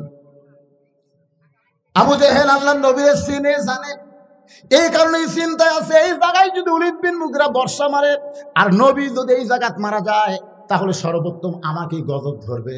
এজন্য বর্ষারা খফ করে ধরেছে। আমি আপনাদের কাছে একটা প্রশ্ন করি, নবীর সবচাইতে বড় শত্রু হলো আবু জেহেল, আর নবীর সবচাইতে খারাপ শত্রু হলো ওলীদ বিন মুগীরা। বুঝতে পারলেন? নবীর সবচাইতে বড় শত্রুকে আবু জেহেল, আর নবীর সবচাইতে খারাপ শত্রু হলো ওলীদ বিন মুগীরা। মানে সবসময় নবীকে খারাপ ভাষা দিয়ে গালি দিত। একদিন নবী সাহাবীদেরকে নিয়ে আলোচনা করতেছে, ওলীদ বিন মুগীরা সাইড দিয়ে যাচ্ছে আর বলছে, ও মুসলমানের নবী, তুমি যদি সত্যি আল্লাহর নবী হও তাহলে জন্মের আগে তোমার বাপ বললো কেন? আচ্ছা দেখেন, এইটা একটা কথা হলো। ও মুসলমান নবী, তুমি যদি সত্যি আল্লাহর নবী হও তো জন্মের আগে তোমার বাপ বললো কেন? এখন যদি আমাকে কেউ বলে, ও বদরশীদ, আপনি সত্যি আলেম হন তাহলে আপনি এত কালো হলেন কেন? এখন আপনারা বলেন, আমি যে কালো হচ্ছি এটা কি আমি হচ্ছি? তো নবীর যে বাপ মরছে মায়ের পেটে থাকতে, এটা কি নবী মানছে? তাহলে এইরকম কথা বলার কারণ? সঙ্গে সঙ্গে নবীর চোখ দিয়ে পানি আসলেন। শিশু বলে, ময়রা গেছে মা, গর্বে থাকতে মরছে পিতা, নবী চোখে দেখলেন না। কে করিবে লালন পালন, কে দিবে সান্ত্বনা? এই দুনিয়ার বড় এতিম নবী ছিলেন একজনা, আলাম ইয়াজিদিকা ইয়াতীমান ফাআওয়া। নবীর চোখ দিয়ে পানি পড়তেছে। আল্লাহ কয়, হাবিব কাঁদতেছেন? ওলীদ বিন মুগীরার কথা শোনা কাঁদতেছেন? আপনি জানেন ওই কে? তো রাসূল বলতেছে, আল্লাহ আমি তো জানি ওলীদ বিন মুগীরা মুগীরার বেটা। না হুজুর, ই মুগীরার বেটা লয়। তাহলে কে? উতুল্লিম বাদা যালিকা জানি। উনি হলে জাউরা সন্তান, একলা 100টা ভোট দেয়। ওর বাপ একটা ভোট দেয় 100টা। জাউরার গা ধরে কথা। আর বাপ হলো একটা ভোট দেয় 100টা, খালি মুড়ি টানে আমার মুড়ি। যারা বাংলাদেশে একের অধিক ভোট দিচ্ছে তারা অধিকাংশই যাবে। কথা কর না রে, কথা কর না কেন? তোর বাপ কয়টা খায়? একটা তো ভোট দিল কয়টা? এক দফের বেটা হয়ে তুই 10টা ভোট কেমন দেয়? উতুল্লিম বাদা যালিকা জানি। নবী বুঝবার পারছে আল্লাহ কি কইছে। কিছুদিন পরে ওর কামিত হলো ওই নবীর খারাপ শত্রু। নবী আবার যখন আলোচনা করতেছেন ওই আসতেছে, তো নবী জানে ওই তো এসে একটা খারাপ কথা বলবি। তো ওলীদ বিন মুগীরা বলার আগেই নবী আউট করে দিছে, উতুল্লিম বাদা যালিকা জানিম। ওলীদ বিন মুগীরা কয়, কে রে? আমার দেখার পরে নবী কথা কইল, তাহলে আমি কি অবৈধ? আমার কি বাপের ঠিক নাই? নবী গেলেন তো দূরের কথা, মারছে দৌড়ে, এক দৌড়ে মায়ের কাছে। মা, মাগো, উতুল্লিম বাদা যালিকা জানিম। মা কান্দার বলে, এত বছর পর সত্য কথা তোরে কে শোনাইল? যে কথা দুনিয়ার কেউ জানে না রে, খালি আমি জানি। এই কথা তোরে কে শুনাইল? ওলীদ বিন মুগীরা বলতেছে, মা কি কি কি কি কি লয়? এই কথা তো কে শুনাইল? এত দামি কথা তোরে কে শুনাইল রে? যে তোরে শুনাইছে এ দুনিয়ার সাধারণ মানুষ না। তোরে কোন সুবহানাল্লাহ। ওলীদ বিন মুগীরা বলে, মা তাহলে সত্যই আমি দারুস সন্তান? ওলীদ বিন মুগীরার মা বলতেছে, তুই দারুস সন্তান এইটা তোরে যে বলেছে আমি জানি না, তবে কথা সত্য। ওলীদ বিন মুগীরা বলে, মা তাহলে বলেন তো আমার জন্মটা কিভাবে হলো? এখান থেকে বোঝা গেল আল্লাহর নবীকে যারা গালমন্দ করবে, নবীর বিরুদ্ধে যারা সমালোচনা করবে, এমনকি ওয়ারাসাতুল আম্বিয়া আলেমদেরকে নিয়ে যারা সমালোচনা করবে, তারা সকলেই হলো অবৈধ সন্তান। বৈধ সন্তান কোনোদিন আলেমদের সমালোচনা করবে না। আল উলামা ওয়ারাসাতুল আম্বিয়া, আলেমরা হলো নবীদের ওয়ারিস। এবার ওলীদ বিন মুগিরার মা বলতেছে, ওয়াজান তাহলে শোন, আমার মায়েরা যারা পর্দার অন্তর আছেন, এখন একটু আপনাদের মনোযোগ দিয়ে শোনা লাগবে। কারণ বাবা আনন্দে মাতিয়া সাগরে ভাসাইয়া সেই যে চইলা যায় খবর লয় না, মাজন ধরিয়াই উদরে কত কষ্ট করে, 10 মাস পরে পায় প্রসবের বেদনা, এমন দরদি ভবে কেউ হবে না আমার মা, মা গো। আমাদের সেই মাগুলো ভালো হোক, আমরা চাই কি চাই না? যখন চাই কি চাই না? ওলীদ বিন মুগিরার মা, ও মা, যারা পর্দার অন্তরে বসে আছেন তারা একটু মনোযোগ দিয়ে শুনবেন। অনেক যুবক যুবতী বউথিয়া মালয়েশিয়া যায়, অনেক যুবক বউথিয়া সৌদি আরব যায়, আছে না নাই? আপনার এলাকাতে এরকম আছে না নাই? এখন যে ওয়াজটা হইয়া খাফের খাপ মন্তাজের বাস, মায়েরা রে, হায় হায় রে, আমাদের বাংলাদেশের যা পরকিয়া শুরু আছে, পরকিয়া। এই শালা নিজেও মজুমদার পরকিয়া করতে ধরা পড়ছে, হারফিক খাচ্ছে, ধরে কর কি খাচ্ছে, শালা এমন মার দিতে ভাই টকশোর মধ্যে। তোর মুখ দিয়ে যে খারাপ কথা বাড়ায়, তোর মুখ পরিষ্কার করলে হারফিক খাওয়া লাগবে। হারফিক মানুষ কোন জায়গা দেয়? কোন জায়গা দেয়? পায়খানা পেশাবখানা হারপিক দেয়। নিজুম মজুমদার ওর মুখের মধ্যে হারপিক ঢুকাতে, ধরে কর কথা ঠিক কিনা? আমার মায়েদের জন্য বলতেছেন ভালো মা হন। ভালো মা ছিল ফাতেমাতুজ যোহরা, ভালো মা ছিল আব্দুল কাদের জিলানীর মা। একটা মা যদি ভালো হয়, পেটের সন্তান আল্লাহর ওলি হয়। পেটের সন্তান কি হয়? আল্লাহর ওলি হয়। আব্দুল কাদের জিলানীর ওয়াজ আমি বহুদিন আপনাদের এলাকায় আগে করেছিলাম। 4 বছর বয়সে এরকম হাফিজ একটা মাদ্রাসায় উম্মুল খায়ের ফাতেমা, আব্দুল কাদের জিলানীর মায়ের নাম হলো উম্মুল খায়ের ফাতেমা, নবীর মেয়ের নামের মতোই ফাতেমা। মাদ্রাসায় ভর্তি করে দিয়েছে, সন্তানকে কোরআনের হাফেজ বানাবার চায়।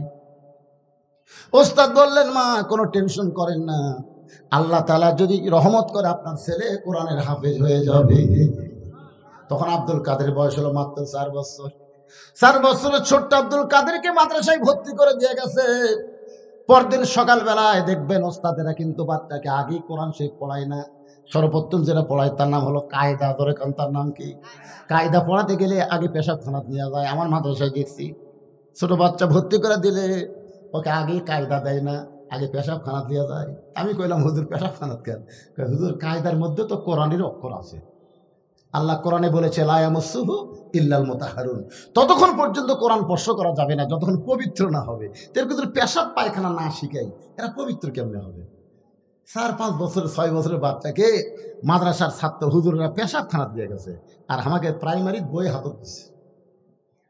আগডম বাগডম ঘোড়াডম সাজে ঢাক ধরলো, ঝাঁঝর বাজে, ভাসতে ভাসতে চললো ঢুলি, ঢুলি গেল কমলা ফুলি, কমলা ফুলির টিয়াটা সূর্য মামার বিয়াটা। কেরা শুয়ে বলে খাড়া হয়ে পেশাব করে। আমি বললাম, কেরে বেটা বসে থাকা কর, কেমনে পেশাব করা লাগে তোর সার শিখাইনি? তখন মুসকি মুসকি হাঁচাকে সাজে কি কয়, প্রাইমারি পেশাবখানা যায় দিকে আমার সারই খাড়া হয়ে পেশাব করে। মানে যে শিক্ষা দিচ্ছে ওই শিক্ষা তো আবার পানি লেওয়া লাগবি, খাড়া হয়ে মারবি। এখন কায়দা ধরার আগে তাকে ওযু করা শিখাই। কি হুজুর কথা ঠিক আছে? পেশাব করান, পায়খানা করান, কেমনে পরিষ্কার হবে এইটা শিখানোর পরে তারপরে বলে আলিফ বা তা সা। আব্দুল কাদের জিলানীকে যখন বলেছেন আলিফ, সঙ্গে সঙ্গে লাম মিম যালিকাল কিতাবু লা রাইবা ফিহি হুদাল লিল মুত্তাকিন আল্লাযীনা ইউমিনুনা বিল গায়বি ওয়া ইউকিমুনাস সালাত ওয়া মিম্মা রাযাকনাহুম ইউনফিকুন। ওস্তাদ মারছে দৌড়। কেরে আলিফ বলার পরে বা তা, ওই আলিফ শুনাই লাম মিম করে শুরু করলো, আর যে হারে ঝুঁকতিছে আর মারতিছে খালি। কোরআনের কিন্তু একটা ঝোঁক আছে না নাই? ওয়াজিলাত কুলুবুহুম, তার অন্তরের মধ্যে কোরআনের বাণী এমন ভাবে তলপড়ানি সৃষ্টি করে, যার কারণে প্রত্যেকটা মাদ্রাসায় গিয়ে দেখবেন বাচ্চারা কোরআন পড়তেছে এরকম ঝুঁকতেছে। এটা হলো কোরআনের মুজিজা। সুবহানাল্লাহ। আব্দুল কাদের ছোট্ট বাচ্চা কোরআন পড়তেছে আর ঝুঁকতেছে। এমন সময় ওস্তাদ মারছে দৌড়। অনেক ছাত্র বলে, হুজুর দৌড়ান কেন? বলে একলা পারতেছে না, ভয় লাগে। মানুষের বাচ্চারা মনে হয় পেতনির বাচ্চা। সমস্ত শিক্ষক ছাত্র ঘিরে ধরেছে, আর 4 বছর আব্দুল কাদের জিলানী খালি পড়ে যাচ্ছে। এক হুজুর কোরআন শরীফ হাতে নিয়ে এরকম আব্দুল কাদের পড়ার দিকে খেয়াল করে আয়াত বের করে ধরতেছে। বাজান করে একটা আয়াত পর্যন্ত বাদ দেয় না। যেই মাত্র 18 পারা কোরআন তেলাওয়াত শেষ হয়ে গেল, এমন সময় আব্দুল কাদের অটোমেটিক ব্রেক হয়ে গেছে। সমস্ত ওস্তাদ বলতেছে আর কেন পারতেছে না, আর কেন পারতেছে না। একজন ওস্তাদ বলে, জানবার যদি চাও তাহলে আব্দুল কাদেরের মায়ের কাছে যাও। জানবার যদি চাও বাপের কাছে যাও। কথা কন না কেন? বাপের কাছে। উলিদ বিন মুগিরা কার কাছে গেছে? মায়ের কাছে। আমাকে হুজুর সারা বছর আমার খিদা লাগে না, কিন্তু রোজার 5 উঠলে খালি খিদা লাগে হুজুর। আমার এত খিদে রমজান মাসে কেন? তা আমি বললাম, তোর এত খিদা কেন? তুই মায়ের কাছে যা। তোরা হুজুর মায়ের কাছে আর যাস না কেন? মা কি বাঁচে আছে? আছে, যা মায়ের কাছে। ওই মায়ের কাছে বলতেছে, মা 11 মাস আমার খিদা কম, কিন্তু রোজার মাসে এত খিদা খেন। তখন মা বলতেছে, তোর দাদি এই সর্বনাশ করছে, তোর দাদি। তুই যখন আমার পেটত আসলি রোজার মাসে, তোর দাদি বলছে, বৌমা খবরদার রোজা থাকো না, রোজা থাকলে পেটের বাচ্চা শুকা যাবে। খালি তুই কি তাজা ছোঁয়ার জন্যে রোজার মাসে আমি খাসি রে, আমিও খাসি তুইও খাসি। এই যে রোজার মাসে তোর খাওয়া শুরু হচ্ছে, বেড়ে এসে তুই আর না খায় থাকতে পারতেছিস না। একটা মা যদি ভালো হয়, এই জন্য খ্রিস্টান নেপোলিয়ান বলেছে, ভালো একটা সন্তান চাইলে ভালো একটা মায়ের দরকার। ধরে কোন কথা ঠিক কিনা? মায়ের কাছে যা। আব্দুল কাদেরকে কান্দে করে মায়ের বাড়ির দরজায়, মা জানলা দিয়ে তাকায় দেখে গতকাল আব্দুল কাদেরকে ভর্তি করে দিছে মাদ্রাসায়, আজকেই ফেরত নিয়ে আইছে। মা কান্দের বলে, হুজুর আমার আব্দুল কাদেরের অপরাধ কি? কি অপরাধে তাকে ফেরত দিয়ে বেড়াইছেন? ওস্তাদ বলতেছে, মা আব্দুল কাদের অপরাধ হলো একটাই, আলিফ বলার পরে বা বলে না। একটানে 18 পারা কোরআন আমাদের কেমনে শোনাই? মা কান্দের বলে, হুজুর আমার আব্দুল কাদের কেমনে কোরআন শোনাইলো আমি মা হইয়াও বলতে পারবো না। ওস্তাদ বলে, মা গোপন করো না, সত্যি করে বলো তো খবর কি? মা কান্দের বলে, সত্য কথা হলো আমি হলাম 18 পারা কোরআনের হাফেজা। এই আব্দুল কাদের যখন পেটে ছিল, আল্লাহ তাআলা আব্দুল কাদেরের কারণে, সন্তান পেটে আসার কারণে মায়ের মাসিক ব্যায়াম বন্ধ করে দিল। যে মায়েরা পেটে বাচ্চা আসে সাথে সাথে তাদের কি হয়? মাসিক ব্যায়াম বন্ধ হয়ে যায়। কারণ কি বন্ধ? কারণ হলো প্রতি মাসে 3 দিন 5 দিন মায়েরা মন চাইলেও ইবাদত করতে পারবে না। কেন পারবে না? এই মাসিক শুরু হলে মেয়েদের নামাজ পড়া যাবে না, কোরআন পড়া যাবে না, তারপরে রোজা রাখা যাবে না। কিন্তু পেটে বাচ্চা আসার সাথে সাথে আল্লাহ মাসিক ব্যায়াম বন্ধ করার কারণ হলো বাচ্চা থাকা অবস্থায় মায়ের ইবাদতের যেন কোনো কমতি না হয়। কারণ মায়ের ইবাদতের সাথে পেটের বাচ্চার আল্লাহ সম্পর্ক করে দেয়। জোরে বল সুবহানাল্লাহ। পেটে বাচ্চা নিয়ে মা রুকুর থেকে সেজদাত গেছে, পেটের বাচ্চা বড় আছে, 7 মাস। 7 মাসের বাচ্চা পেট বুঝতেছে না, পেট উঁচে হয়ে গেছে। তারপরে রুকুতে সেজদাত গেছে, বাচ্চা পেটের মধ্যে ঠাসি খাচ্ছে। রুকুতে সেজদাত গেলে কি হয়? ফেরেশতারা বলতেছে, আল্লাহ কি কষ্ট করে মা নামাজ পড়তেছে, পেটের বাচ্চার মনে হয় কষ্ট হচ্ছে। আল্লাহ কয়, ফেরেশতা সাক্ষী থাক, সাক্ষী থাক। যেই মা পেটে বাচ্চা নিয়ে কষ্ট করে রুকুর থেকে সেজদাত যায়, ও মা শুধু নিজে নামাজ পড়ে না, পেটের বাচ্চাকেও নামাজি বানায় দিচ্ছে। ধরে কান সুবহানাল্লাহ। কি বুঝতেছেন ভাই? আজকে আমাকে যেগুলা ঘরে ওদের খাড়া হয়ে আছে ঘুরতেছে, এগুলা কি এরকে দোষ? এরকে দোষ না তো। ওরা যখন মায়ের পেটে ছিল, মা তখন পেট দিয়ে গোটা পাড়া ঘুরিছে। ওই যে পেটের মধ্যে থেকেই এরকে ঘোরনি ব্যায়াম শুরু হয়ে গেছে। ভালো মায়ের বাচ্চা তারা কোরআনের মাহফিলে বসবে, তারা ধরে কোন কথা ঠিক কিনা? আপনি কি কবার চান? এইরকম করার আলোচনা বাদ দিয়ে যারা রাস্তা ঘুরতেছে, এরকে মা ভালো? কথাটা আমার না, একটু মনোযোগ দিয়ে শুনবেন। উলিদ বিন মুগিরা মা, সেখান থেকে আমি মায়ের কথা বলতেছি। মায়েরা যদি ভালো হবার চান, আপনাদের 1000 আমল করা লাগবে না। 1 নম্বর আমল হলো অকরনা ফি বুয়ুতিকুন্না ওয়ালা তাবাররুজনা তাবাররুজাল জাহিলিয়াতিল উলা। আল্লাহু আকবার। আর মায়েদের জন্য বলতেছি, মায়েরা যারা পর্দার মধ্যে বসে আছেন, মা আপনাদের জন্য আল্লাহ বলেছেন, মেয়েরা ঘরের মধ্যে থাকো, ঘরের বাহির হইও না। কোনো প্রয়োজনে যদি ঘরের বাহির হও, তাহলে হেজাব নিয়ে, পর্দা নিয়ে বের হওয়া লাগবে। জাহেলিদের যুগে মেয়েরা সাজগোজ করে বের হতো, আর বাংলাদেশের মেয়েরা প্রধানমন্ত্রী হয়। এরশাদ চাচার পরে আমাকে আর কোনো শান্তি নেই। এই রে মেয়ের কবরে আমরা পড়ছিল ভাই। আল্লাহ আল্লাহ, আগামীতে আর যেন বাংলাদেশে কোনো মেয়ে মানুষ প্রধানমন্ত্রী না হয়। কেরে মরদেরা চেতেন না কেন, পারে চেতেন না কেন? আমার কথা না, আমার কথা আল্লাহ কোরআনে বলেছে, আর রেজালু কাওয়ামুনা আলা নিসা, পুরুষরা নারীদের উপরে থাকবে রে। নারী যদি পুরুষের উপরে ওঠে ওয়াজেদ মিয়ার মতন হবে। ওয়াজেদ মিয়া বোঝে? ওয়াজেদ মিয়ার জাফরুলের কাছে গেছে, গণস্বাস্থ্যের জাফরুলের কাছে গিয়ে বলতেন, ভাই আমাকে একটা চাকরি দে ভাই। তো জাফরুল খালি হাসে। ওয়াজেদ মিয়াকে হাসেন কেন? বলে হাসার কারণ হলো আপনার বউ হলো প্রধানমন্ত্রী আর আপনি আমার কাছে চাকরি চান। ওয়াজেদ মিয়া যে কান্দা কান্দিছে, ভাই যেদিন থেকে প্রধানমন্ত্রী হতে ভাই সেদিন থেকে আমার কলজাতে আগুন ধরে দিছে ভাই। আমার একটা কথাই মানে না, আমার ওর কথা মানা লাগে। আমি একটা চাকরি করবো। চিন্তা করে দেখেন, যে হাসিনা তার স্বামীকে শান্তি দেয়নি, সেই হাসিনা বাংলার জনগণকে কোনোদিন শান্তি দেবার আসেনি।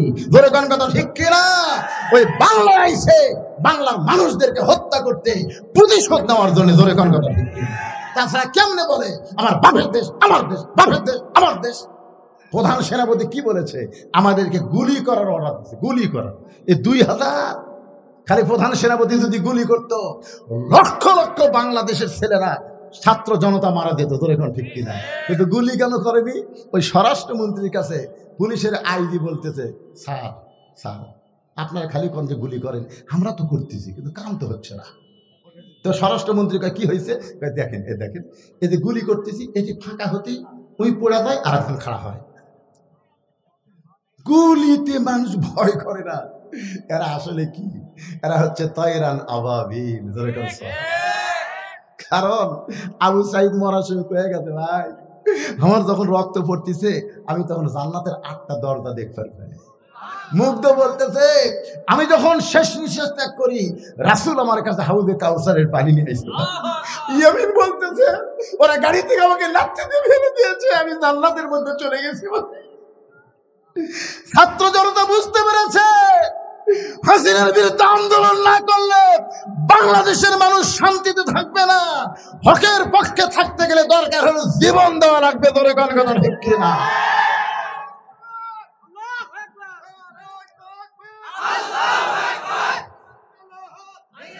লিল্লাহে তাকবীর।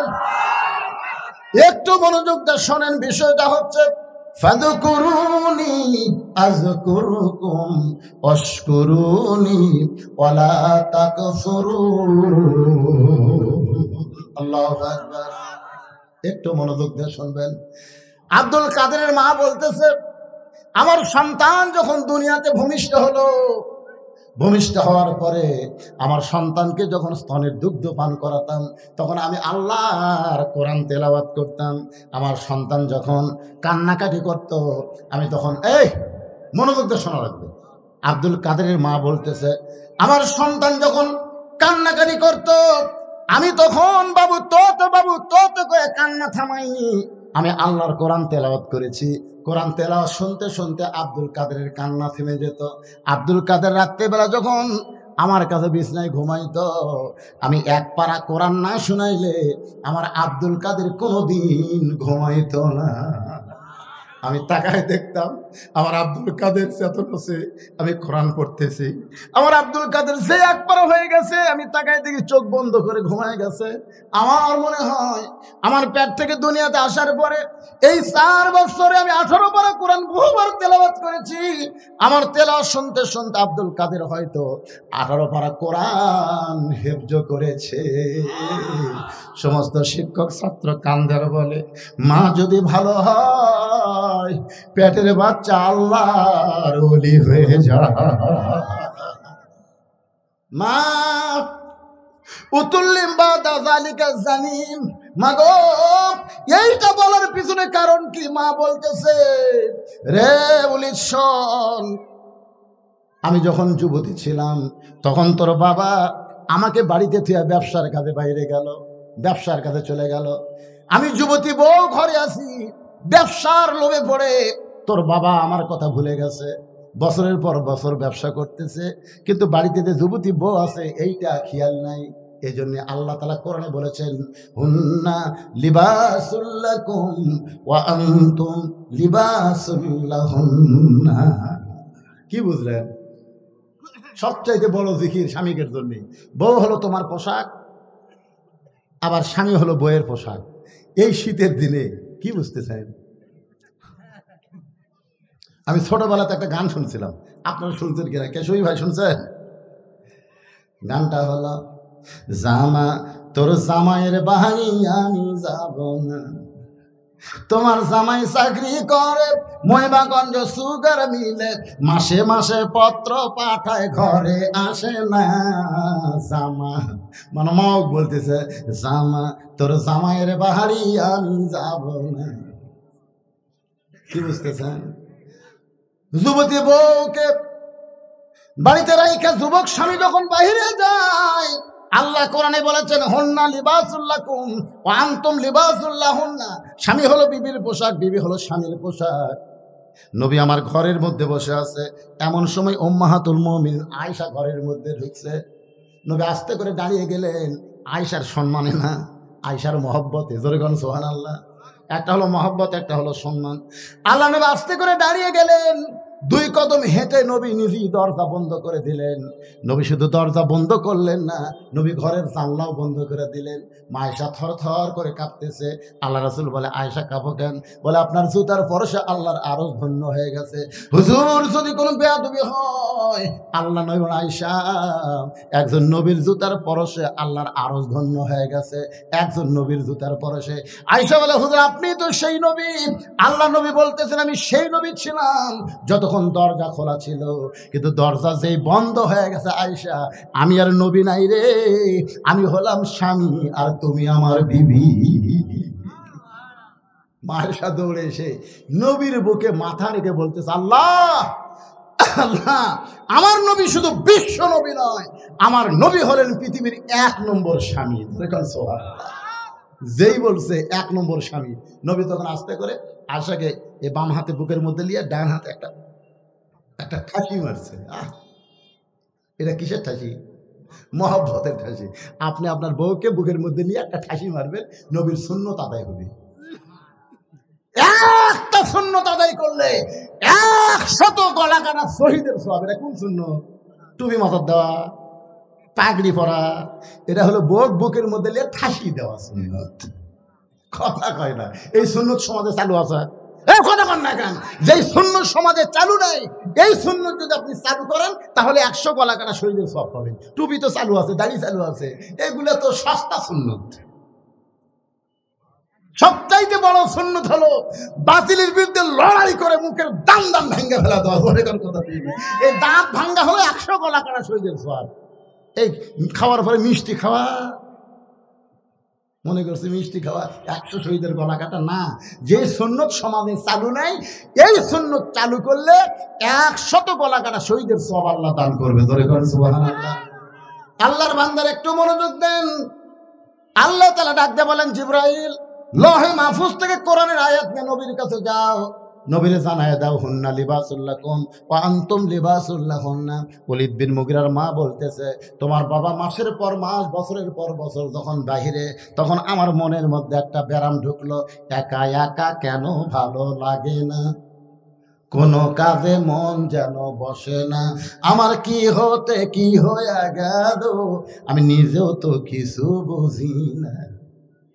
ওলীদ বিন মুগীরার মা বলতেছে, আমি ঘরের ছাদে গেলাম, ঘরের ছাদে গিয়ে উড়ু উড়ু মন নিয়ে যখন তাকাই, তখন দেখি তোমার বাপের ছোট ভাই। ওলীদ বিন মুগীরার বাপের কি ভাই? যার নাম আমাকে আপনাকে ধনুটি কি খাওয়ায়? বাপের ছোট ভাইকে বলা হয় দেওরা। বাড়ির আগে বেতেরা হাল ধুইরাছে ছোট দেওরা রে। এই রংপুরের ভাওয়ায় সারা মফিজ এলাকার গান ধরে কোন ঠিক না। আমি মা বোনদেরকে বলবো, পুরুষ জাতের মধ্যে 2টা দলকে আপনারা কাল সাপের মতন ভয় করবেন। একটা হলো দেওরা, আর একটা হলো দুলাভাই। এই 2টা খালি সুযোগ খোঁজে। ধরে কর কথা ঠিক কিনা? মা বোনদেরকে আমি বলতেছি, মা, এই দেওরা দুলাভাইকে কাল সাপের মতন ভয় করবেন, এদেরকে ধার দিয়ে ঘেঁষতে দিবেন না। এখন ওলীদ বিন মুগীরার মা বলতেছে, উড়ু উড়ু মন নিয়ে আমি তোমার বাপের ছোট ভাইকে দেখে আমি আস্তে করে ছাদ থেকে ঘরের মধ্যে এসে দরজা খুলে দিলাম। দরজা খোলা মাত্রই তোমার চাচা ঘরের মধ্যে ঢুকলো।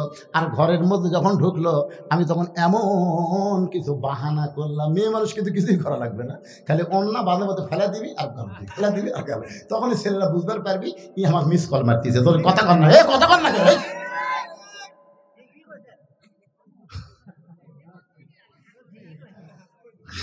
এখন চিন্তা করতে বকে ভালো, এই সমাজের সবচাইতে খারাপ রোগ এটাই। ধরে কোন কথা ঠিক না? আমি কি বলছি রে, কল না মিস কল? এখন তোমার চাচা বুঝবার পাইলাম আমার সঙ্গে তোমার চাচার মিলন হলো, ওই মিলনের মাধ্যমে তুমি আমার পেটের মধ্যে ঢুকলে, তুমি আসলেই জারত সন্তান। আবু জেহেল মনে আছে না, ভুলে গেছেন? ওলীদ বিন মুগীরার কি ধরে আছে? বর্ষা, বর্ষা ধরে আছে। বাম হাতে বর্ষা ধরে, ডান হাতে চাদর, বাম হাতে বর্ষা ধরে, ডান হাতে চাদর টান দেওয়ার পরে 37 জন নেতার চোখ বড় হয়ে গেল। তোরা কি পড়া দিলি রে? তোরা দেখলি ঘুম পাড়তিছে, আমরা তো তাই দেখলাম। বারে ই ঢুকলো কখন? আবু জেহেল বলতেছে, আলী এই তোমার নবী কোন দিকটা পলালো রে? আলী খালি মুসকি মুসকি হাসতেছে। মুসকি মুসকি হাসার কারণ হলো দুইটা। 1 নম্বর কারণ হলো আমার নবী নিরাপদে আছে, ধরে কারণ সুবহানাল্লাহ। কারণ যখন ওই যে চাদরের মধ্যে ঢুকছিল তখন মনে করছিল যে হারে হারে লাঠি সোটালি আছে, হ্যাঁ আমার তো নবী ঘুমাবার বললো, আরে নবী কি বিপদের মধ্যে পড়ে নাকি, এই চিন্তা নিয়ে কিন্তু ঘুমাইছিল। কিন্তু যখন আবু জেহেল বলতেছে আলী তোর নবী কোন দিকটা পালাইলো, তখন আলী 2 কারণে হাসতেছে। 1 নম্বর কারণ হলো নবী নিরাপদে আছে, আর 2 নম্বর কারণ হলো তোরা 37 জন পাওরা দিলি, চেতন থেকে তোরা পাওরা দিলি, নবী কোন দিক দিয়ে গেল? আমি ঘুমের মানুষকে জিজ্ঞাসা করিস কেমনি? তোরা কি চেতনা ছিল না? কয় হয় আমি ঘুমের মানুষ, নবী কোন দিক দিয়ে গেল কেমনি কব? যেই কইছে সঙ্গে সঙ্গে আবু জেহেলের রাগের উপর পড়ছে পানি। কে রে? ঠিকই তো, ছাই বোঝেন না, মুকুট পড়ছে ছাই। আপনারা বলেন তো যতই ভালো তরকারি দেখান, কারণ মুকুট যদি একবার ছাই পড়ে খাওয়া আসা। এমন কথা হযরত আলী বলেছে, আবু জেহেলের মুখে পড়ছে ছাই। আবু জেহেল বলতেছে খামাখা এর কাছে সময় নষ্ট করার দরকার নাই, আমার মনে হয় বেশি দূর পর্যন্ত যাবার পারে নাই। আবু বকর বলতেছে, রাসূলুল্লাহ এই যে আমরা গর্তের মধ্যে লুকিয়ে আছি নবী গো, আল্লাহ রাসূল যদি ওরা ঘুষতে ঘুষতে আমাদের এই গর্ত পর্যন্ত আসে, সঙ্গে সঙ্গে বলেন আলী আবু বকর ফাযকুরুনি, সকলে বলেন ফাযকুরুনি আযকুরুকুম ওয়াশকুরুলি ওয়ালা তাকফুরুন। যে আল্লাহকে স্মরণ করে আল্লাহ তাকে স্মরণ করেন, এইটা বুঝাইতে গিয়া এমন একটা জায়গায় আপনাদের লাগলাম। হযরত আলী চাদর থেকে উঠেছে, আর আবু জেহেল 37 জন নেতা নিয়ে নবীকে খোঁজার জন্য যাচ্ছে। যে আবু জেহেল 37 জন নেতাকে নবী খোঁজার জন্য যায়, এমন সময় হযরত আলী ভাবে, কি বুঝতেছেন? এই বুড়া আঙ্গুলি ঘুরায় বলতেছে। সঙ্গে সঙ্গে আবু সুফিয়ান বলে, নেতা যেই বেটা ঘুমের কারণ নবী চলে গেল আমরা বুঝবার পারলাম না, সে বুড়া আঙ্গুল ঘুরে আমাদের কি বলে? আবু জেহেল বলতেছে, আমার মন চাই ওরে সাইজ করি, কিন্তু ওর চেহারার দিকে তাকাইলে বুঝতে পারি আমরা কিছুই না। আল্লাহর জিকির করার কারণে আল্লাহ তার চেহারার ভিতরে এমন শক্তি দিয়েছে। সুবহানাল্লাহ। আল্লাহর বান্দারা, এই যে ছেলেরা আজকে 2 দিন ব্যাপী কোরআনের মাহফিল তথা জিকিরের মাহফিলের আয়োজন করেছে, এই মাহফিল করা থেকে আপনারা খুশি না বেজার? কারা কারা খুশি? 2 হাত তুলে আল্লাহকে দেখান। লিল্লাহি তাকবীর। এরা ইচ্ছা করলে আনন্দে গান বাজনা করতে পারতো, সেটা করে নাই। আল্লাহর ঘরের উন্নয়ন কল্পে এরা 2 দিন ব্যাপী কোরআনের মাহফিল করেছে ভাইজান। আমি যখন উঠছি এই তেজে তখন সময় ছিল 5 মিনিট কম 6টা, এখন দেখতেছি 10 মিনিট কম 8টা।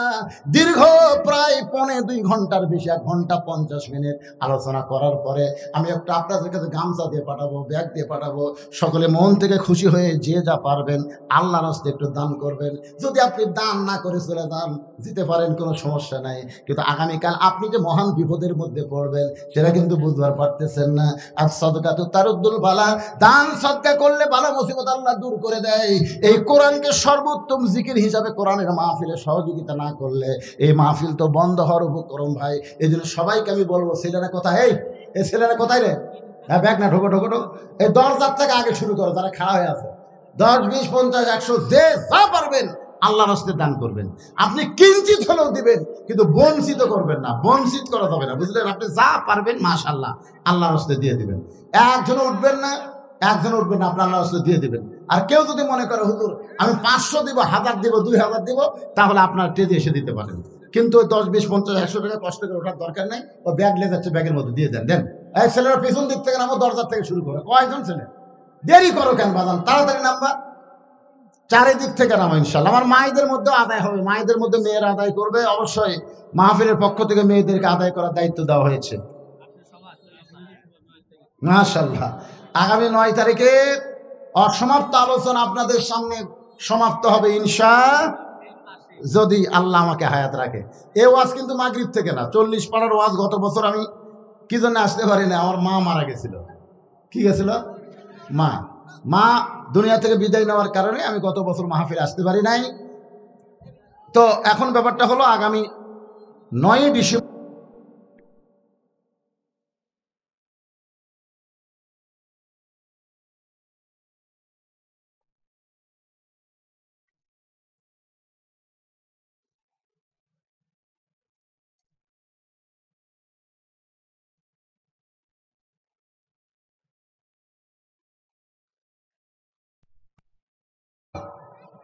আলগা হচ্ছে 200 টাকা আর দাবা হচ্ছে 500 টাকা। বলে দাবা কি? বলে গোড়া শুদ্ধ তুলে দেবো আর ঘাস থাকবি না। আর আলগা মানে খালি ঘাসের মাথা ছিঁড়ে দেবো। তো মাগরিবের মাহফিল হচ্ছে মাথা ছেঁড়া মাহফিল, যেরকম কি ছাড়া মাথা ছিঁড়ে, আর রাতের মাহফিল হলো গোড়া তোলা। এই জন্য ইনশাল্লাহ 40 টাকা। এ উঠলেন কেন, মাঝখান থেকে উঠলেন কেন বাবা? যিনি যা পারেন আল্লাহর রাস্তায় দান করেন। ইনশাল্লাহ আপনাদের নিয়ে আমি মোনাজাত করবো। আগামীকাল এখানে রাতভর মাহফিল আছে, সবাই আসবেন ইনশাআল্লাহ। হ্যাঁ সবাই দেন 10, 20, 50, 100 টাকা। এতগুলো মানুষের মধ্যে 500 টাকা দেওয়ার মতন তো কেউ নেই যে হুজুর আমি ব্যাগের মধ্যে না দিয়া আমি আল্লাহর ঘরে মসজিদের সংস্কারের জন্য উন্নয়ন করে 500 টাকা দিলাম, 1000 টাকা দিলাম। এরকম দানবীর যদি কেউ থাকেন তাদেরকে বলবো ব্যাগের মধ্যে না দিয়া আপনি সরাসরি টেজে এসে দিবার পারবেন। আছেন কেউ এরকম 500, 1000 টাকা দেওয়ার মতন? এতগুলো মানুষের মধ্যে একটা লোকও নাই দুনিয়া। আপনারা দরজার থেকে কেউ যেন লড়েন না।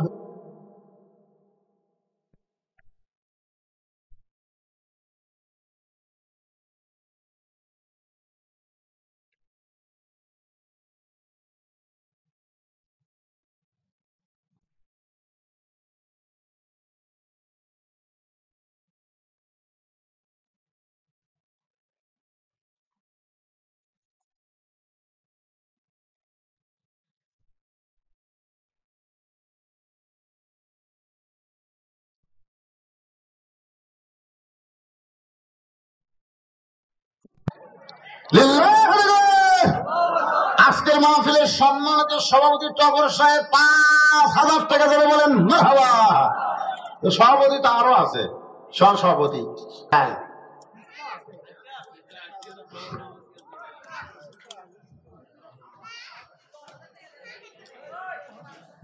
আদায় হয়েছে, ব্যাগগুলো আদায় হয়েছে, নিয়ে আসো, সব টেজের দিকে নিয়ে আসো। ব্যাগ নিয়ে, ব্যাগ তো ভালোই দেখা যাচ্ছে মাশাআল্লাহ, সবাই দিচ্ছে আলহামদুলিল্লাহ।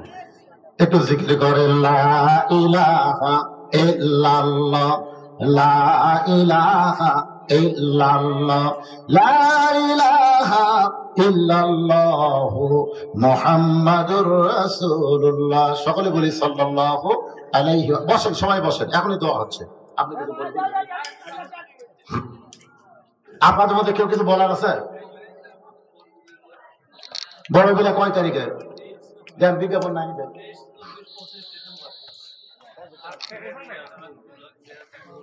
মাশাআল্লাহ, আমাদের 40তম অধিবেশন বড় বিলা 23, 24 এবং 25শে ডিসেম্বর। এখানে প্রথম দিন আছে রুহুল আমিন নাসির ইকবাল বিন শাফি ঢাকা, দ্বিতীয় দিন আছে রুহুল আমিন যুক্তিবাদী, আর তৃতীয় দিন আছে আজিজুল ইসলাম জেহাদি বাগের বাচ্চা। কি বলবে না সভাপতি, বলবে না।